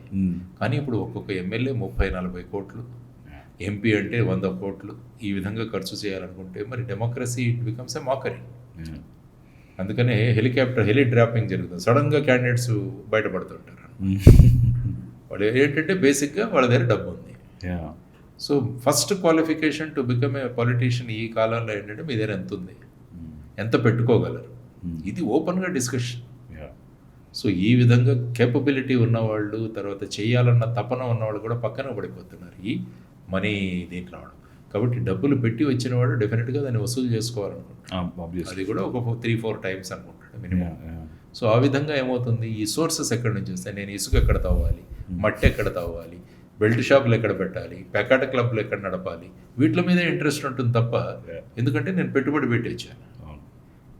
ఓటర్ వెళ్ళి అడిగితే నువ్వు డబ్బులు తీసుకున్నావు కదా, మళ్ళీ అతన్ని అడుగుతారు. సో ఈ విధమైన పరిస్థితులలో మరి ప్రజాస్వామ్యం అన్నది నిలబడాలి. యాక్చువల్గా రాజ్యాంగంలో నిర్వచించబడిన ప్రజాస్వామ్యం ఏదైతే ఉందో అది నడవాలంటే జీరో బడ్జెట్ పాలిటిక్స్ చేయాల్సిందే. ప్రతి పార్టీ నిర్ణయించుకోవాలి. ఇప్పుడు చూడండి, ఏడీఆర్ అనే సంస్థ భారతదేశ ఎలక్షన్కి 65,000 కోట్ల రూపాయలు ఖర్చు అవుతుందట. అఫీషియల్గా 3,000-4,000 కోట్లు అంటే ఈ రెగ్యులర్ ఈ టైంలో, కానీ అన్అఫీషియల్గా జరిగేది 65,000 crores. ఆ ఎక్స్పెండిచర్ అని ఏడీఆర్ సంస్థ వాళ్ళు నిర్వహించి చెప్పారు. దాంట్లో టాప్ మోస్ట్ అన్నది Andhra and Telangana, and southern states Karnataka, Tamil Nadu. So ఇక్కడ ఎవ్రీథింగ్ ఈజ్ మనీ బేసిక్గా. సో అది దానివల్ల ఏమవుతుందంటే మనం what we're seeing is everything revolves around money. So దానివల్లే మేము ఏంటంటే ఈ జీరో బడ్జెట్ పాలిటిక్స్ అన్నదాన్ని ప్రమోట్ చేస్తాం కూడా. Lovely sir. సార్ అయితే జై భారత్ పార్టీ గురించి మాట్లాడాలంటే ఇప్పుడు యాజ్ ఎ స్ట్రక్చరల్ ఆర్గనైజేషన్గా మీరు how are you guys working? అంటే మీరు రెగ్యులర్ పొలిటికల్ పార్టీస్ కంటే డిఫరెంట్గా అలా మూవ్ అవుతున్నారు. బేసిక్గా ఏంటంటే రెగ్యులర్గానే ఉంటుంది, ప్రెసిడెంట్, సెక్రటరీ, తర్వాత ట్రెజరర్, ఆ తర్వాత డిస్ట్రిక్ట్ ఇన్ఛార్జెస్, కాన్స్టిట్యుయెన్సీ ఇన్ఛార్జెస్, ఇవన్నీ కూడా ఉంటారు బేసిక్గా స్ట్రక్చర్. ప్రస్తుతానికి మళ్ళీ దాన్ని రివ్యామ్ చేయాలనుకోండి. బట్ మేము బేసిక్గా డిపెండ్ అయింది ఏంటంటే మా మేనిఫెస్టో అన్నది ఇట్స్ లైక్ యువర్ ఇదనమాట, మిమ్మల్ని నడిపించే కాన్స్టిట్యూషన్. సో మేనిఫెస్టో దాని మీద చాలా మేము వర్క్ చేసాం. సో ఏం చేయగలం మేము చెప్పాను చాలామంది, సార్ ఇది చాలా బాగుంది మనది ఈ మేనిఫెస్టో, మిగతా వాళ్ళు కాపీ కొడతారంటే I said everybody should copy this, ప్రతి ఒక్కరు దీన్ని అడాప్ట్ చేసుకోమనండి, that will be the best. మేమేం చెప్పామంటే ఎవ్రీ కాన్స్టిట్యుయెన్సీకి 100 కోట్లు ఇవ్వాలి సంవత్సరానికి, అంటే 5 సంవత్సరాల్లో ఈచ్ కాన్స్టిట్యుయెన్సీకి 500 crores వస్తాయి. సో ఆ కాన్స్టిట్యుయెన్సీలో ఉన్న ప్రజలు నిర్ణయించుకుంటారు ఈ 500 కోట్లు ఏం చేయాలి అని. నాట్ ఎమ్మెల్యే చేతిలో ఉండదు, ఇది కాన్స్టిట్యుయెన్సీ ఫండ్ అది. సో ప్రజలు రిప్రజెంటేటివ్స్ వచ్చి ఈసారి మనం ఈ రోడ్డు వేసుకుందాం, ఈ బిల్డింగ్ కట్టుకుందాం, ఇలాంటివి వాళ్ళు నిర్ణయించుకుంటారు. అంటే ప్రజలను భాగస్వామ్యులు చేయాలి. అదేవిధంగా ప్రతి పంచాయతీకి మినిమం 1 crore ఇవ్వాలి పర్ ఇయర్. అంటే 5 yearsలో ఒక్కొక్క పంచాయతీకి 5 కోట్ల రూపాయలు వస్తుంది. ఆలోచించండి ఎంత చక్కగా డెవలప్ అవుతుందో. తర్వాత కాన్స్టిట్యుయెన్సీ మధ్య పోటీ, ఈ కాన్స్టిట్యుయెన్సీ వాళ్ళు ఇది చేశారు, ఈ కాన్స్టిట్యుయెన్సీ వాళ్ళు ఇది చేశారు. తర్వాత ఏంటి, అపోజిషన్ ఎమ్మెల్యేలు ఉంటే అక్కడికి డబ్బులే రావు. కాబట్టి ఎప్పుడు కూడా అధికార పక్షంలో ఉన్న వాళ్ళకి అన్నీ దక్కుతాయి. కాబట్టి అలా ఉండకూడదు. జస్ట్ బికాజ్ ఒక కాన్స్టిట్యుయెన్సీలో ప్రజలు అపోజిషన్ వాళ్ళని ఎన్నుకున్నారని ఆ కాన్స్టిట్యుయెన్సీని పక్కకు పెట్టడం సబబుగా. All constituency should be treated with the same thing. అందుకని ఎవ్రీ కాన్స్టిట్యుయెన్సీకి 100 కోట్లు ఇవ్వాలి సంవత్సరానికి. సో ఈ విధమైన సిస్టమ్స్ తీసుకొస్తే తర్వాత వచ్చేసి భరోసా కేవలం వృద్ధులకు, దివ్యాంగులకు, గర్భిణీ స్త్రీలకు, వితంతువులకు వీళ్ళకు మాత్రమే పెన్షన్స్ ఉండాలి. మిగతా no other freebies, but we'll provide employment. Food processing industries తీసుకొచ్చాం గ్రామానికి, వాల్యూ అడిషన్ చేద్దాం ప్రోడక్ట్స్ని. రైతులు ఆనందంగా ఉండాలి. రైతుకు కావాల్సింది ఈ పెట్టుబడి సహాయం కన్నా కూడా రైతుకు కావాల్సింది వాళ్ళు పండించిన పంటను కొనుక్కోగలగాలి ప్రభుత్వం. రైతు ఆనందంగా నిద్రపోవాలి. ఎప్పుడవుతుంది తను పండించిన పంటను తీసుకొని అది మార్కెట్లోకి వెళుతుందంటే, లేకుంటే ఇప్పుడు రైతే పండించాలి, రైతే మార్కెట్లోకి వెళ్ళాలి, రైతే అమ్ముకోవాలి. మరి ఇంత పని కాదు. ఒక వ్యవసాయదారుడు, ఒక ఫార్మర్ అన్నవారు is expert is in agriculture.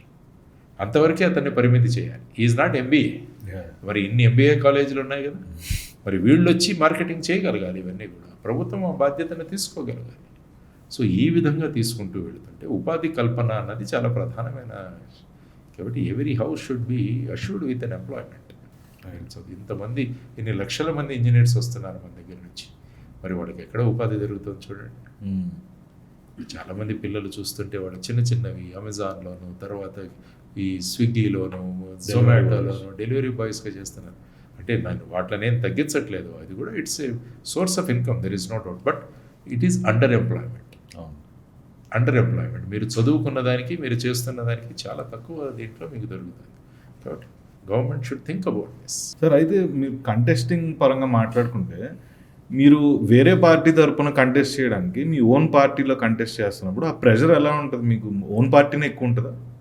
Own party అన్నది చాలా బాధ్యత, ఇట్స్ రెస్పాన్సిబిలిటీ అని. ఎందుకంటే రేపు నడపగలగాలి, చేయగలగాలి, ఫ్రీడమ్ కూడా ఉంటుంది. ఈ need not be under somebody this thing. So మనకు ఆ ఫ్రీడమ్ అన్నది ఉంటుంది. కానీ ఏంటంటే అల్టిమేట్గా గెలిచిన తర్వాత ఏమవుతుంది అన్నది కూడా చూడాలి. ఇప్పుడు ఏంటంటే మన గవర్నమెంట్స్ అన్ని కూడా CEO బేస్డ్ గవర్నమెంట్స్గా మారిపోయాయి. So it all revolves around CM, PM వీళ్ళ మీద. మిగతా వాళ్ళు పెద్ద ఇమెటీరియల్ లాగా తయారైపోయింది ప్రస్తుత పరిస్థితుల్లో. సో ఆ విధంగా కాకుండా ప్రతి ఒక్కరూ వాళ్ళ రోల్ని పోషించగలగాలి. ఎమ్మెల్యేలు వాళ్ళ రోల్ పోషించాలి, ఎంపీస్ వాళ్ళ రోల్ పోషించాలి, ఎవరైతే మినిస్ట్రీస్ ఉన్నారో ఆ మినిస్ట్రీస్ వాళ్ళ రోల్స్ వాళ్ళు పాటించగలగాలి. కానీ ఇక్కడ ఏంటంటే ప్రతిదీ మళ్ళీ సెంట్రలైజేషన్ దిశగానే వెళుతుంది మనం ఎక్కడ చూసినా కూడా. సో ఈ డీసెంట్రలైజేషన్ అన్నది that is very very important. But running your own party is also not that easy. ఎందుకంటే ప్రస్తుతం ఎస్పెషల్లీ మన సౌత్ ఇండియా స్టేట్స్ తీసుకుంటే you need lot of financial resources. అది చాలా పెద్ద కన్స్ట్రెంట్ మనకు. అందువల్ల యాక్చువల్గా ఎలక్షన్ కమిషన్ ఒకప్పుడు గవర్నమెంట్ ఎలక్షన్ కమిషన్ ఫండ్ చేస్తుంది ఎలక్షన్స్ అని చెప్పేసి. అంటే ఒక్కొక్క క్యాండిడేట్కి వాళ్ళు సపోజ్ ప్యాంప్లెట్స్ వేయించుకున్నారంటే ఆ బిల్ పెడితే అది వాళ్ళే ఇస్తారు. ఒక లిమిట్ ఉంటుంది. So 40 lakhs limit. ఆ 40 lakhs లిమిట్ మీరు స్పెండ్ చేయాల్సిన అవసరం లేదు. It is government only will fund ఆ టైప్ సిస్టమ్స్. కానీ అది ఇచ్చినంత మాత్రాన్ని ఇది డబ్బులు డిస్ట్రిబ్యూషన్ అనేది ఆగదుగా, అది ఆగదు కదా, అది జరుగుతూనే ఉంటుంది. సో ఆ పరిస్థితుల్లో ఉన్నదన్నమాట. కాబట్టి ఇది పొలిటీషియన్స్ ప్రజలకు అలవాటు చేశారో, ప్రజలు పొలిటీషియన్స్ మీద ప్రెషర్ పెట్టాదో తెలియదు, కానీ ఇట్ బికమ్ ఏ సిస్టమ్. అది ఇవ్వకుంటే మీరు ఎంత తీశారని అడుగుతారు. ఇప్పుడు మనం మునుగోడు ఎలక్షన్ తీసుకుంటే తెలంగాణలో బై ఎలక్షన్స్ జరిగింది. అక్కడ సుమారుగా మొత్తం ఖర్చు ఐ థింక్ 750 కోట్లు ఖర్చు అయిందట ఒక కాన్స్టిట్యున్సీ. అంత ఖర్చు పెట్టారంటే ఎందుకంటే ప్రెస్టీజ్. మా పార్టీ గెలవాలంటే మా పార్టీ గెలవాలి అంటే అన్ని పార్టీలు కలిపి 750 crores. సో ఆ విధమైన ఖర్చు జరిగిందన్నది అక్కడ రిపోర్ట్. మరి ఎలా ఉంటే ఏమవుతుంది మరి? సార్, మీకు ఎగ్జాక్ట్గా ఈ నంబర్స్ ఎలా తెలుస్తాయి? అంటే గ్రౌండ్ రిపోర్ట్స్ వస్తాయి కదా మామూలుగా. గ్రౌండ్ రిపోర్ట్స్ ఈజీగా తెలుస్తుంటుంది. ఈ సర్వే కొన్ని ఇన్స్టిట్యూషన్స్ ఉన్నాయి, లాగా అసోసియేట్ ఫర్ డెమోక్రటిక్ రైట్స్ అని ADR అని ఒక సంస్థ. తర్వాత వచ్చేసి వీళ్ళు సాధారణంగా ఎక్కడికి వెళుతుంటారు, సెంటర్ ఫర్ గుడ్ గవర్నెన్స్ అని మన దగ్గర ఉన్నది. అంటే వీళ్ళ ఇన్వెస్టిగేషన్ స్టైల్ ఎలా ఉంటుంది సార్? అది ఉంటుంది, వాళ్ళు ఇన్ఫార్మల్గా వెళ్ళి కనుక్కుంటుంటారు. ఇప్పుడు ఫర్ ఎగ్జాంపుల్ ఎగ్జిట్ పోల్స్ చేస్తారు కదా. అవునవును. ఎగ్జిట్ పోల్స్ చేసేవాళ్ళు కూడా ప్రజలకు వెళ్ళి తెలుసుకుంటారు వాళ్ళు ఎవరికి ఓట్ చేశారని. ఆ విధంగా ఇది కూడా జనరల్ అబ్జర్వేషన్లో కూడా మనకు తెలుస్తుంది. మునుగోడులో యాక్చువల్గా ప్రజలు మాకు 6,000 ఇస్తామని చెప్పి 3,000 ఇచ్చారు. కాబట్టి 3,000 ఇచ్చే వరకు ఓటు ఇవ్వమని డైరెక్ట్గా లైవ్లో మాట్లాడారు. చూసాం కదా అవన్నీ మనం. సో ఈ విధంగా మనం డెమోక్రసీ మోకరిగా తయారవుతుంది అనమాట. దాన్ని everybody should take a responsibility.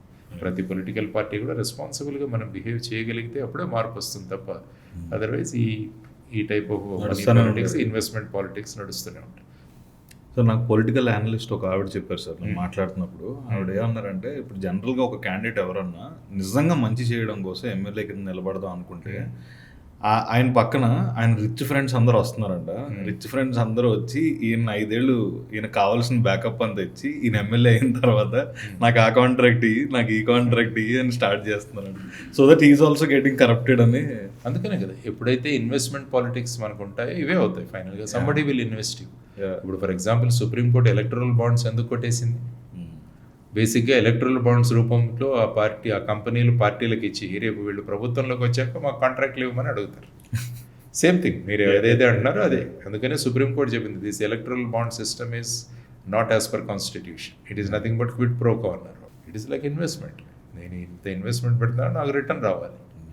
అవును. It's but natural. Human beings thinking is like that. Sir అయితే మీకు కొన్ని జుడిషియరీకి సంబంధించిన క్వశ్చన్స్ కూడా నేను అడుగుదాం అనుకుంటున్నాను. ఇప్పుడు యాజ్ ఆఫ్ నౌ అంటే నేను రీసెంట్ రిపోర్ట్స్ చెక్ చేస్తే ఇప్పటికీ పెండింగ్లో ఉన్న కేసెస్ సుప్రీంకోర్టులో 90,000 ఉన్నాయంట. అండ్ అందులోంచి 7,000 కేసెస్ ఆర్ ఫ్రమ్ 1984. అంటే ఈ డిలే ఎందుకు జరుగుతుంది లాలో అనేది ఇఫ్ యూ కుడ్ ఇప్పుడు ఎలా ఉంటుందంటే ఒక కన్వేయర్ బెల్ట్ ఆలోచించండి. ఒక కన్వేయర్ వెళ్తుంటుంది, అవునా? దాంట్లో కొత్తవి వస్తుంటాయి, అవును సో సార్. పాతవి తిరుగుతూ ఉంటాయి, సో కొత్తవి యాడ్ అవుతూనే ఉంటాయి ఈ కన్వేయర్లో. కాబట్టి ఈ సంఖ్య పెరిగిపోతూ ఉంటుంది. తర్వాత ఏంటంటే నెంబర్ ఆఫ్ జ్యుడిషియల్ ఆఫీసర్స్ కూడా ఉంటుంది. మీరు అప్పుడప్పుడు చదువుతుంటారు టోటల్ ఎంతమంది జడ్జెస్ ఉండాలో అంతమంది ఉన్నారు. I think right now it is 39 ఎంతో అనుకుంటాను సుప్రీంకోర్టు జడ్జెస్. అప్పుడప్పుడు 39కి 39 ఉంటారు, మళ్ళీ వేకెన్సీస్. తర్వాత ఏంటంటే మన బేసికలీ క్రిమినల్ జస్టిస్ సిస్టమ్ కూడా ఎలా ఉంటుందంటే ప్రతి చోట కూడా you have to give an opportunity to the other party. తర్వాత ఏంటంటే డాట్ చేయొచ్చు మన అడ్జస్ట్మెంట్స్ అని, మాకు ఏదో కారణాలు చూపించి. అందుకని 84 నుంచి కేసెస్ ఉన్నాయి. మొన్న ఎప్పుడో చదివాను 30 years తర్వాత సుప్రీంకోర్టులో ఒక 100 రూపీస్ కరప్షన్ కేసు మొన్న వచ్చింది ఫైనల్ హియరింగ్కి ఆఫ్టర్ 30 years. ఓకే. సో ఏమవుతుందంటే ఇవన్నీ కూడా ప్రయారిటీలో పక్కకు వెళ్ళిపోతుంటాయి. తర్వాత జ్యుడిషియల్ ఆఫీసర్స్ సంఖ్య తగ్గడం, తర్వాత వెకేషన్స్, ఇవన్నీ కూడా. కాబట్టి యాక్చువల్గా ఒక చోట ఐడియా వచ్చిందంటే 2 షిఫ్టుల్లో పని చేయించాలి కోర్ట్స్, 2 shifts, సో దట్ ఏంటంటే కంటిన్యూస్గా డిస్పోజల్ అన్నది కావాలి. యాక్చువల్గా ఏఎం అహ్మదీ అని ఆయన సుప్రీంకోర్టు చీఫ్ జస్టిస్గా ఉన్నప్పుడు మ్యాక్సిమం ఆయన డిస్పోజల్ చేశారు యాక్చువల్గా. అంటే వాళ్ళని ఎంకరేజ్ చేసి మిగతా జడ్జెస్తో పాటు కూర్చొని ఫాస్ట్ డిస్పోజల్స్ చేద్దాం. తర్వాత బార్ కౌన్సిల్తో కూడా డిస్కస్ చేసేసి అడ్జస్ట్మెంట్స్ అడగకుండా వెంటనే మ్యాక్సిమం 1 అడ్జస్ట్మెంట్ అంతే. సో రకరకాల కారణాలు చెప్తారు అడ్జస్ట్మెంట్స్కి. నో, ఇప్పుడు యాక్చువల్గా ఇప్పుడు మీరు బిఎన్ఎస్ఎస్ తీసుకుంటే అందులో అడ్జస్ట్మెంట్స్ అన్నవి కూడా వాళ్ళు రిస్ట్రిక్ట్ చేశారు. ఈవెన్ మీరు ఛార్జ్షీట్ వేసిన తర్వాత 60 days లోపల ఛార్జెస్ ఫ్రేమ్ అవ్వాలి. కొన్ని కేసులు ఈవెన్ 10-15 సంవత్సరాల తర్వాత కూడా ఛార్జెస్ కూడా ఫ్రేమ్ అవ్వలేదు. అలాంటి కేసులు కూడా ఉన్నాయి. మొత్తం సుమారుగా మీకు 4.5 crore కేసెస్ పెండింగ్ ఉన్నాయి. అందులో సుప్రీంకోర్టులో మీరు చెప్పినట్టు 90,000, తర్వాత వచ్చేసి హైకోర్ట్స్లో ఐ థింక్ కేసులు ఉన్నాయి. I think 4 lakhs 5 lakhs cases. Lower జ్యుడిషియరీలో ఆల్మోస్ట్ 4 crores దాకా మీకు కేసులు పెండింగ్ ఉన్నాయి. సో దీంట్లో బేసిక్గా మనం చూడండి లిటిగేషన్ ఎలా తగ్గించాలి అన్నది కూడా గవర్నమెంట్లో ఆలోచించాలి. ఏమవుతుంది, మొత్తం కేసులు ఒకసారి తీయండి, ఇందులో మెయిన్ లిటిగెంట్ ఈజ్ గవర్నమెంట్.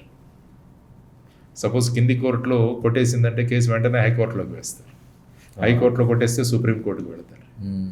వాళ్ళు కూర్చొని ఈ కేసు మళ్ళీ వెళ్ళాలా లేదా అన్నది ఆలోచించాలి కదా. అలా లేదు, ఓకే పోదాం, ఎందుకు ఫైనల్గా పబ్లిక్ మనీనే కదా ఇందులో ఖర్చు అయ్యేది. సో ఈ విధంగా ప్రభుత్వం కూడా ప్రతి చోట మనది తప్పు జరిగితే తప్పు ఒప్పుకొని అప్పీల్కి వెళ్ళాల్సిన అవసరం లేదు అన్నది ఆలోచించుకోవాలి. తర్వాత ఈ కేసులు ఎందుకు జనరేట్ అవుతున్నాయి అనేది కూడా ఆలోచించాలి. మనం గ్రామీణ ప్రాంతాల్లో తీసుకుంటే ముఖ్యంగా మీకు పొలం గట్ల సమస్య, ఇటువంటి సమస్యల మీద వస్తున్నాయి. కాబట్టి సర్వేయింగ్ ఖచ్చితంగా చేసి డిజిటల్ రికార్డ్స్ తయారు చేసి మీరంతా ఇస్తే యాక్చువల్గా ఏంటంటే మనకు గ్రామీణ న్యాయ వ్యవస్థ చట్టం కూడా ఒకటి ఉంది.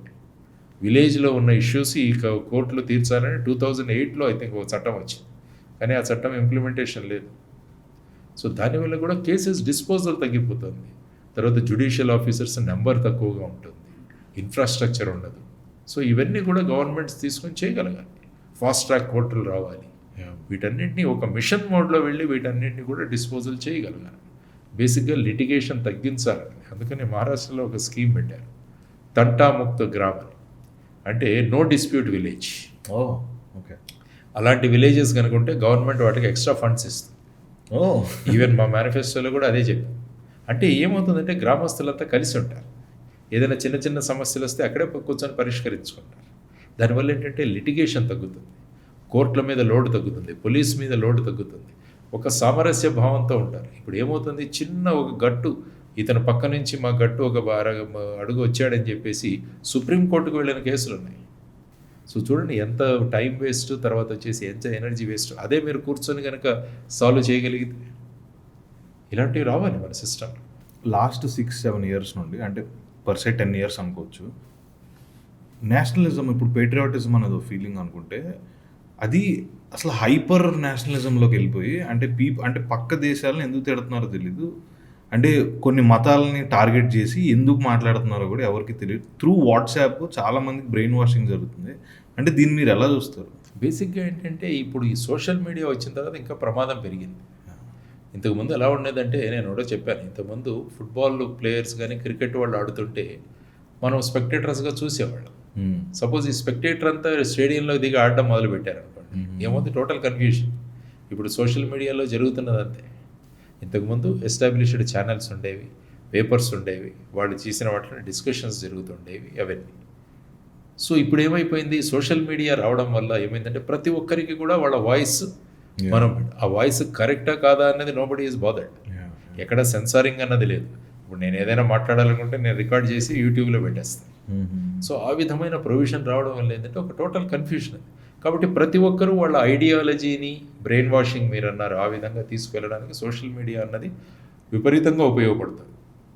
యాక్చువల్గా అడ్వర్టైజ్మెంట్ ఇన్కమ్ ఒకసారి మీరు స్టడీ చేస్తే రెగ్యులర్ టీవీ ఛానల్స్, పేపర్స్ వీటిలన్నిటికీ సుమారుగా అడ్వర్టైజ్మెంట్ మీద వచ్చేది సుమారుగా 8,700 crores. అదే మీకు సోషల్ మీడియా మీద పెడుతున్న అడ్వర్టైజ్మెంట్స్ 37,000 crores. సో ఎక్కడైతే అడ్వర్టైజ్మెంట్ ఇన్కమ్ ఉంటుందో ఆటోమేటిక్గా అటువైపు వెళ్తుంది. అందుకనే యూట్యూబ్ మానిటైజేషన్ కూడా మొదలైంది కదా. ఇప్పుడు యూట్యూబ్లో మీరు ఏదైనా పెడితే, ఫర్ ఎగ్జాంపుల్ ఈరోజు మనం జరిపే దీన్ని కూడా మీకు కొన్ని పర్టికులర్ వ్యూస్, కొంతమంది సబ్స్క్రైబర్స్ ఇన్ని వ్యూస్ దాటిన తర్వాత యూట్యూబ్ విల్ మానిటైజ్, మీ డబ్బులు వస్తాయి. సో దానివల్ల ఏమవుతుంది, ఎప్పుడు కూడా ప్రజలకి ప్రశాంతంగా గ్రామీణ వాతావరణం, అభివృద్ధి, గ్రామీణ రూరల్ డెవలప్మెంట్ ఇలాంటి గురించి మాట్లాడితే వ్యూస్ తక్కువగా ఉంటాయి. అదే ఒక థంబ్నెయిల్, ఒక విచిత్రమైన థంబ్నెయిల్ ఒకటి పెట్టి చూసామనుకోండి, లక్షల కొద్ది వ్యూస్ ఉంటుంది. సో ఏమవుతుందంటే ఈ విధంగా ఈ మానిటైజేషన్ స్కీమ్ వచ్చిన తర్వాత ఏంటంటే ప్రజలను అది చూడే విధంగా చేసేది. This is called attention economy. ఇప్పుడు ప్రపంచంలో ఉన్న ఇంకొక ఎకానమీస్ అటెన్షన్ ఎకానమీ. ఎంతసేపు మీ వీడియోలను ఎంతమంది చూస్తున్నారన్న మీద మీ మానిటైజేషన్ ఆధారపడి ఉంటుంది. కాబట్టి ప్రజలకు ఏంటంటే సెన్సేషనలిజం చూపిస్తే వెంటనే దానికి అట్రాక్ట్ అవుతారు. కాబట్టి ఈ సెన్సేషనలిజంలో మీరు చెప్పినట్టు బ్రెయిన్ వాషింగ్, ఇలాంటి పక్క దేశాలను తిట్టడం, యాక్చువల్గా మీరు చూసుకుంటే మొత్తం ప్రపంచమే ఒక గ్లోబల్ విలేజ్. ఒకరి మీద ఒకరు ఆధారపడి ఉన్నాం. ఫర్ ఎగ్జాంపుల్ రేర్ ఎర్త్స్ ఒక చోట జరుగుతాయి, మినరల్స్ ఒక రోజు జరుగుతాయి, ఇంకో చోట మిడిల్ ఈస్ట్లో తీసుకుంటే మీకు పెట్రోలియం దొరుకుతుంది. సో ఒకరి మీద ఒకరు ఆధారపడి ఉన్నాం. కాబట్టి ఇప్పుడు ఇంతవరకు మనం చైనా గురించి మాట్లాడిన వాళ్ళు ఇప్పుడు చైనాతో వెళుతున్నాం కదా, రష్యాతో వెళుతున్నాం కదా, అమెరికా నుంచి దూరం అవుతున్నాం నెమ్మదిగా. సో ఈ జియో పాలిటిక్స్ అనేవి చేంజ్ అవుతుంటాయి. కాబట్టి అందుకనే there are no permanent enemies or permanent friends అన్నది ఒక కాన్సెప్ట్ ఉంటుంది. ఆ తర్వాత వచ్చేసి ఏంటంటే ఈ రిలీజియన్ దీన్ని కూడా పట్టుకొని ఇది కూడా పెద్ద పెట్టున ఇది రావడం కూడా. అందుకనే నేను ఎప్పుడూ అంటాను, మతం అన్నది మన పూజ గదిలో ఆగిపోవాలి, కులం అన్నది మన గడప దగ్గర ఆగిపోవాలి. మనం ఇంటి నుంచి బయటికి వచ్చిన తర్వాత మనం అందరం కూడా భారతీయ పౌరులుగా మనం అందరం కూడా ప్రవర్తించాలి. సో ఈ విధమైన దీంట్లో మనం అంతా ముందుకు వెళ్ళాలి. కానీ ఇప్పుడు కులాలు మతాలను రెచ్చగొట్టి, అందుకని అంటున్నాను ఎమోషన్స్ సెంటిమెంట్స్ మీదే పాలిటిక్స్ నడుస్తాయి మధ్యకాలం. బతుకుతున్నాం కానీ జీవించట్లేదు. యాక్చువల్గా జీవించాలి మనం. అంటే ఎప్పుడు భయంతోనూ ఏమవుతుందోనో అని ఆలోచిస్తూ బతకడం అన్నది it has no, that life has no meaning. Correct sir. Don't you think, ఇప్పుడు నేను స్ట్రైట్గానే అడుగుతాను, ఇప్పుడు బీజేపీ వాళ్ళు ఐటీ సెల్స్ని బీభత్సంగా ఫండింగ్ చేసి వాళ్ళు కావాలని ఇది చేస్తున్నారని మీకు అనిపించదా? ఇప్పుడు నేను ప్రతి పార్టీలో మ్యాక్సిమం ఎక్స్పెండిచర్ చూడండి, వాటిలో ఉన్న సెల్స్ అంటే సోషల్ మీడియా. ఏ పార్టీ అయినా మ్యాక్సిమం స్పెండ్ చేసేది social media cells. So social మీడియాలో ఫేక్ అకౌంట్స్ క్రియేట్ చేస్తుంటారు, రకరకాల పోస్టులు పెడుతుంటారు, ఇవన్నీ కూడా చేస్తూనే ఉంటాయి. I mean you should not target parties, but almost every party is doing it. Yes, social మీడియాను ఉపయోగించుకోండి కానీ బట్ పాజిటివ్గా ఉపయోగించు. ఏం చేయబోతున్నారు మీరు దేశం కోసం, ఏం చేయబోతున్నారు, మీ ప్రణాళికలు ఏంటి, దేశం యొక్క ఆర్థిక పరిస్థితి ఏంటి, రాష్ట్రాల యొక్క ఆర్థిక పరిస్థితి ఏంటి, వీటి గురించి డిస్కషన్స్ చాలా తక్కువగా ఉంటాయి, వ్యూస్ కూడా తక్కువ ఉంటాయి. సో అదే ఒక సెన్సేషనలిజం కనుక మనం క్రియేట్ చేస్తే then it is going to lead to this thing. కాబట్టి ఇదంతా finally it should lead to a political maturity. So మీరు అన్నట్టు నేషనలిజం, నేషన్ ఫస్ట్ అన్నది చాలా ఇంపార్టెంట్. ఆ విధమైన కాన్సెప్ట్లో మనం ముందుకు వెళ్ళగలగాలి. Interesting sir. అయితే నేను లాస్ట్ సెట్ ఆఫ్ క్వశ్చన్స్ కొన్ని, నాకు క్రైమ్ మీద చాలా ఇంట్రెస్ట్ ఉంది. సో మీరు ముంబైలో వర్క్ చేస్తున్నప్పుడు అక్కడ ఉన్న అండర్ వరల్డ్ సీన్స్ ఏంటి సార్? కరెక్ట్గా మీరు ఆ టైంలో వర్క్ చేస్తారు. అండర్ వరల్డ్ ఉన్నప్పుడు ఎలా ఉంటుందంటే అక్కడ కూడా 4-5 అండర్ వరల్డ్ గ్రూప్స్గా ఉండేవి. దావుద్ ఇబ్రాహిం గ్రూప్ ఒకటి, ఛోటా రాజన్ గ్రూప్ ఒకటి, ఛోటా షకీల్ గ్రూప్ ఒకటి, అరుణ్ గౌళి గ్రూప్. సో ఇలా రకరకాలుగా వీళ్ళ గ్రూప్స్ విడిపోయి ఉన్నాడు. బేసిక్గా అక్కడ ఏంటంటే ఎవిక్షన్ ఆఫ్ ది హౌసెస్ అన్నది పెద్ద ఇష్యూ. అది ఎవరైనా బాంబేలో ఏంటంటే రియల్ ఎస్టేట్ ప్రాపర్టీస్, తర్వాత రెంటల్ ప్రాపర్టీస్ వాల్యూస్ చాలా ఉంటాయి. అవును. సపోజ్ ఎవరో ఒకటి టెనెంట్ ఉంటాడు మీ ఇంట్లో, అతన్ని వెళ్ళిపోవాలి వేరే వాళ్ళకి ఇవ్వాలంటే వాడు బయటికి రాడు. ఈ రావడానికి మళ్ళీ కోర్టులో వేస్తే ఒక 20 సంవత్సరాలు పడుతుంది. దాంట్లో భయ ఉంటాడు పక్కన. సో వీళ్ళు వెళ్ళి అండర్ వరల్డ్ వాళ్ళ కంప్లైంట్. తర్వాత ఏంటంటే టోటల్ సినిమా ఫీల్డ్ అంతా కూడా అక్కడ ఉంది.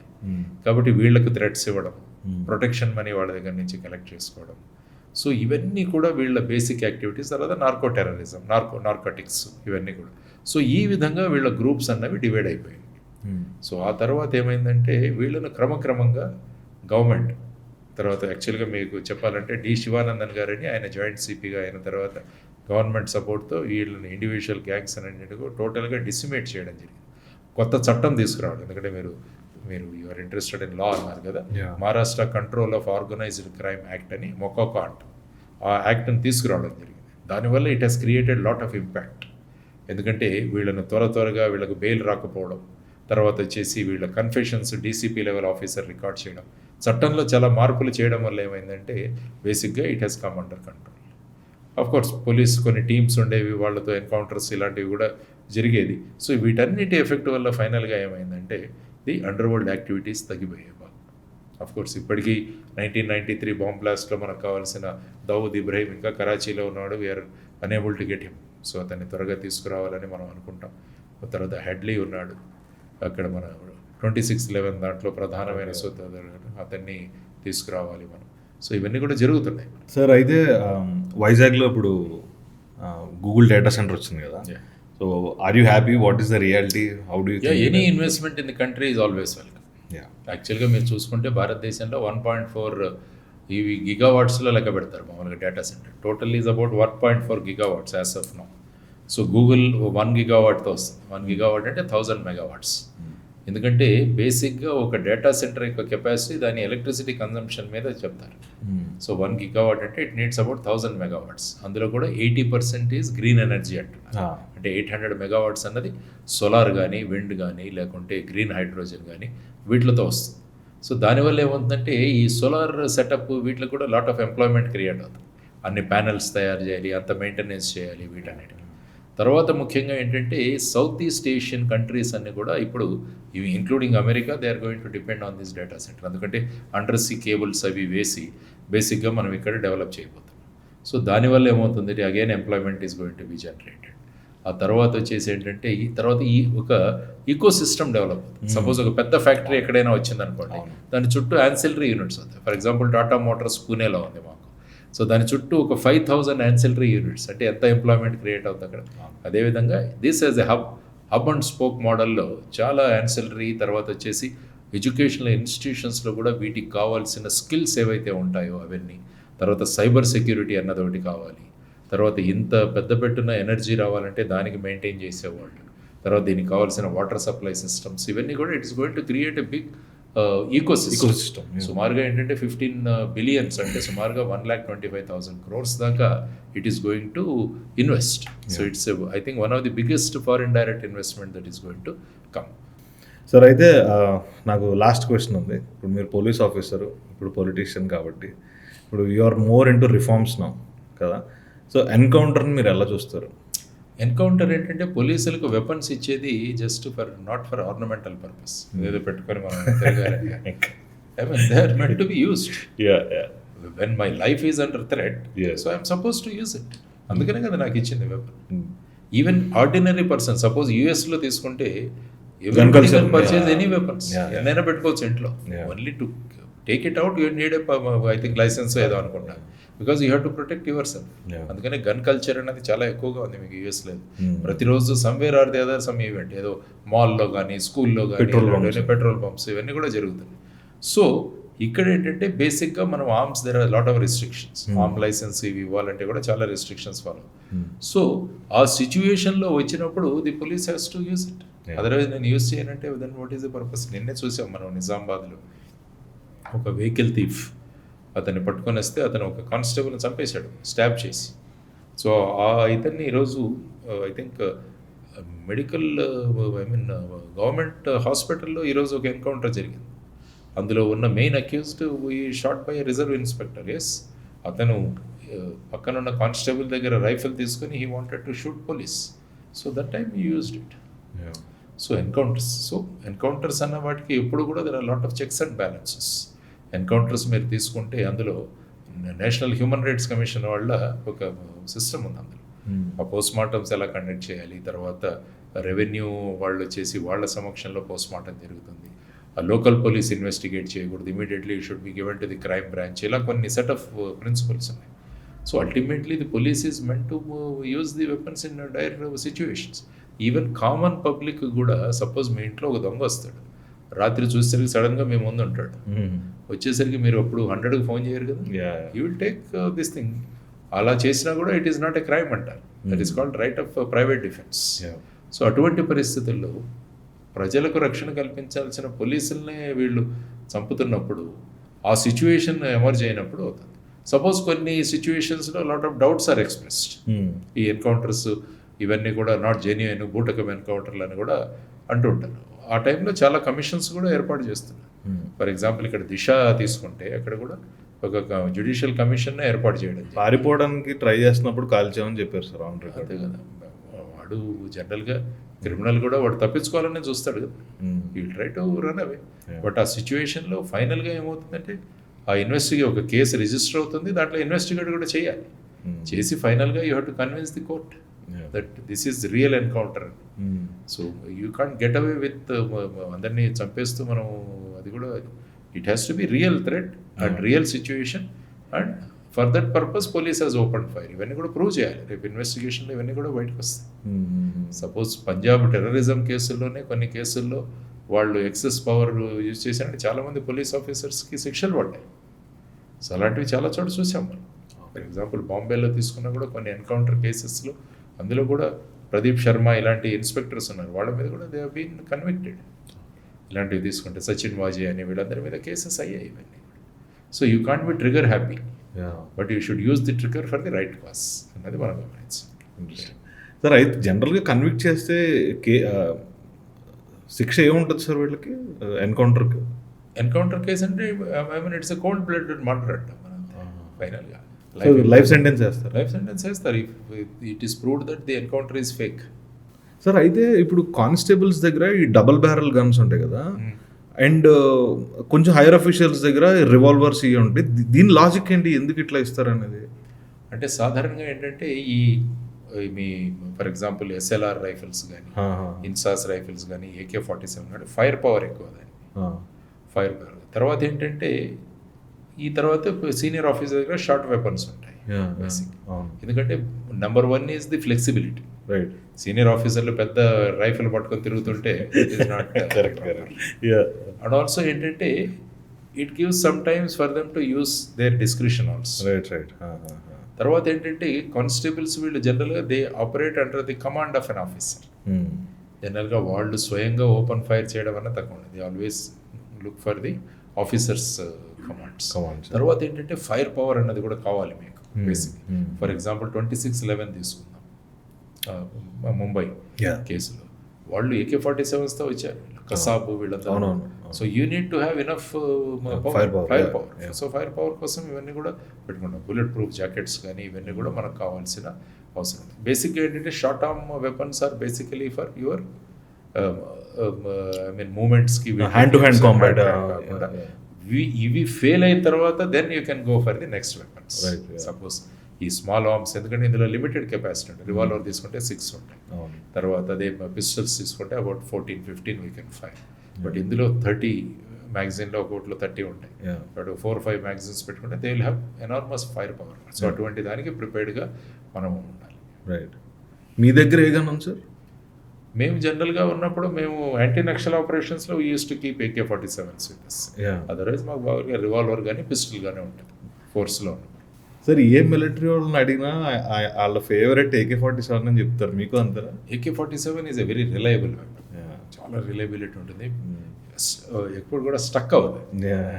అది mechanisms are so good. Kalashnikov అది ఇట్స్ వెరీ రష్యన్ మేక్ యాక్చువల్గా.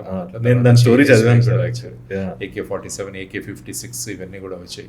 ఎందుకంటే అల్టిమేట్గా మీరు యుద్ధంలో ఉన్నప్పుడు మీ వెపన్ ఆగిపోతే ఎలా? So reliability of weapon is very very important. Yeah. And also fire power is phenomenal అక్కడ.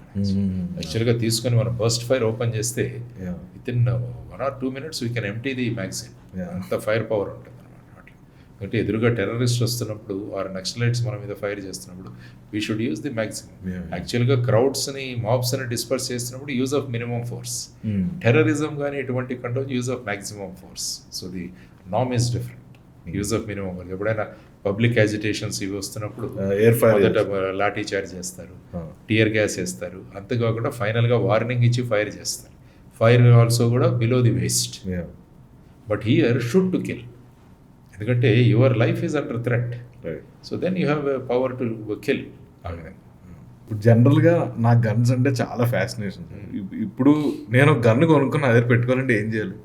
మీరు అప్లై చేయాలి బేసిక్గా. But you have to prove ఎందుకు కావాలి మీకు గన్ అని. మీకు ఫ్యాసినేషన్ ఉందని చెప్పి మీకు గన్ ఇవ్వరు. ఓకే. మీకు ఎందుకు గన్ కావాలి అన్న చెప్పాలి. మీకు Yeah. ఎక్కడో థ్రెట్ ఉంది Yeah. ఆర్ లేకుంటే ఇదేమన్నది మీద you have a property. Yeah. So there are so many enemies. Mm. ఇంతకుముందు ఏదైనా మిమ్మల్ని స్టాక్ Attack చేయడానికి అటాక్ చేయడానికి ప్రయత్నాలు జరిగాయి. Mm. ఇలాంటి జస్టిఫికేషన్ ఇవ్వాలి. ఓకే. యాక్చువల్గా గన్ పెట్టుకున్న తర్వాత చాలా హెడేక్ ఉంటుంది మీకు. ఓకే. ఎందుకంటే దాన్ని చూసుకుంటూ ఉండాలి. అది మీ దగ్గర నుంచి పోయిందంటే మళ్ళీ it will be a big problem for you. ఎవరి చేతుల్లో పడుతుందో అన్నది కూడా తెలియదు.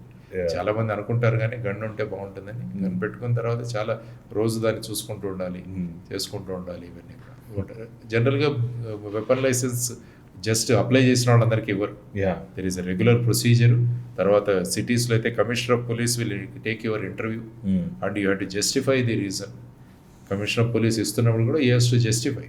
Right. So number of weapons given is also a very very important factor. ఎందుకంటే ఇంతమంది దగ్గర వెపన్స్ ఉంటే ఆ వెపన్స్ ఎవరో రాంగ్ హ్యాండ్స్కి వెళ్ళిపోతే ఏమవుతుందో చెప్పండి. అవును. That is also a problem. కాబట్టి డిస్కషన్. కాబట్టి you have to prove that you have a threat, then only will get a weapon licence. Okay. అయితే నేను నా ఫ్రెండ్స్ దగ్గర నుంచి విన్నాను సార్, ఇప్పుడు ఓల్డ్ సిటీలో కొన్ని గ్యాంగ్స్ ఉన్నాయని. ఇప్పుడు వాళ్ళ దగ్గర డైరెక్ట్ హ్యాండ్ గన్స్ దొరుకుతాయి. ఇల్లీగల్ వెపన్స్ అనేవి చాలా ఉంటాయి మీకు. యాక్చువల్గా మీరు మధ్యప్రదేశ్ ఇలాంటి వాటిలో చూస్తే బరాన్పూర్ ఇటువైపుకి వెళ్తే it's like A cottage industry. మేము అప్పుడప్పుడు కొన్ని ఆపరేషన్స్కి వెళ్ళేవాళ్ళం. వెళ్ళినప్పుడు అక్కడ విపరీతంగా వాళ్ళ దగ్గర వెపన్స్ అలా ఉండేవి. స్ట్రీట్లో మార్కెట్లో అలా అమ్ముతుంటారు చాలా చోట్ల. గన్స్ కట్ట అంటారు దాన్ని, కట్ట అంటే ఈ నాటు తుపాకుల్లో కంట్రీ మేడ్. Country made. వాటర్లో ఇప్పుడు సాఫిస్టికేషన్ కూడా వచ్చింది ఈ మధ్యలో. తర్వాత కొన్ని వెపన్స్ స్మగుల్ అవుతుంటాయి. ఈ ఇంటర్పోరస్ బార్డర్స్ ఏవైతే ఉన్నాయో మన దగ్గర అక్కడి నుంచి కూడా వచ్చే అవకాశాలు ఉంటాయి. ఇవన్నీ కూడా జరుగుతుంటాయి. సో అలాంటి వెపన్స్ జనరల్గా ఇల్లీగల్ వెపన్స్ సీజర్స్ చూస్తుంటాం కదా. చాలా తోట కార్డన్ అండ్ సర్చ్ ఆపరేషన్స్ చేస్తుంటారు పోలీస్. ఆ టైంలో కత్తులు కానీ ఇలాంటి వెపన్స్ కానీ సపోజ్ ర్యాండమ్ నాకాబందీ చేస్తున్నప్పుడు కూడా చాలా మంది దగ్గర నుంచి సీజ్ అవుతుంటాయి ఈ విధమైన weapons. All right. Thank you so much, sir. It's a valuable time. Yeah. Thank you. All the best.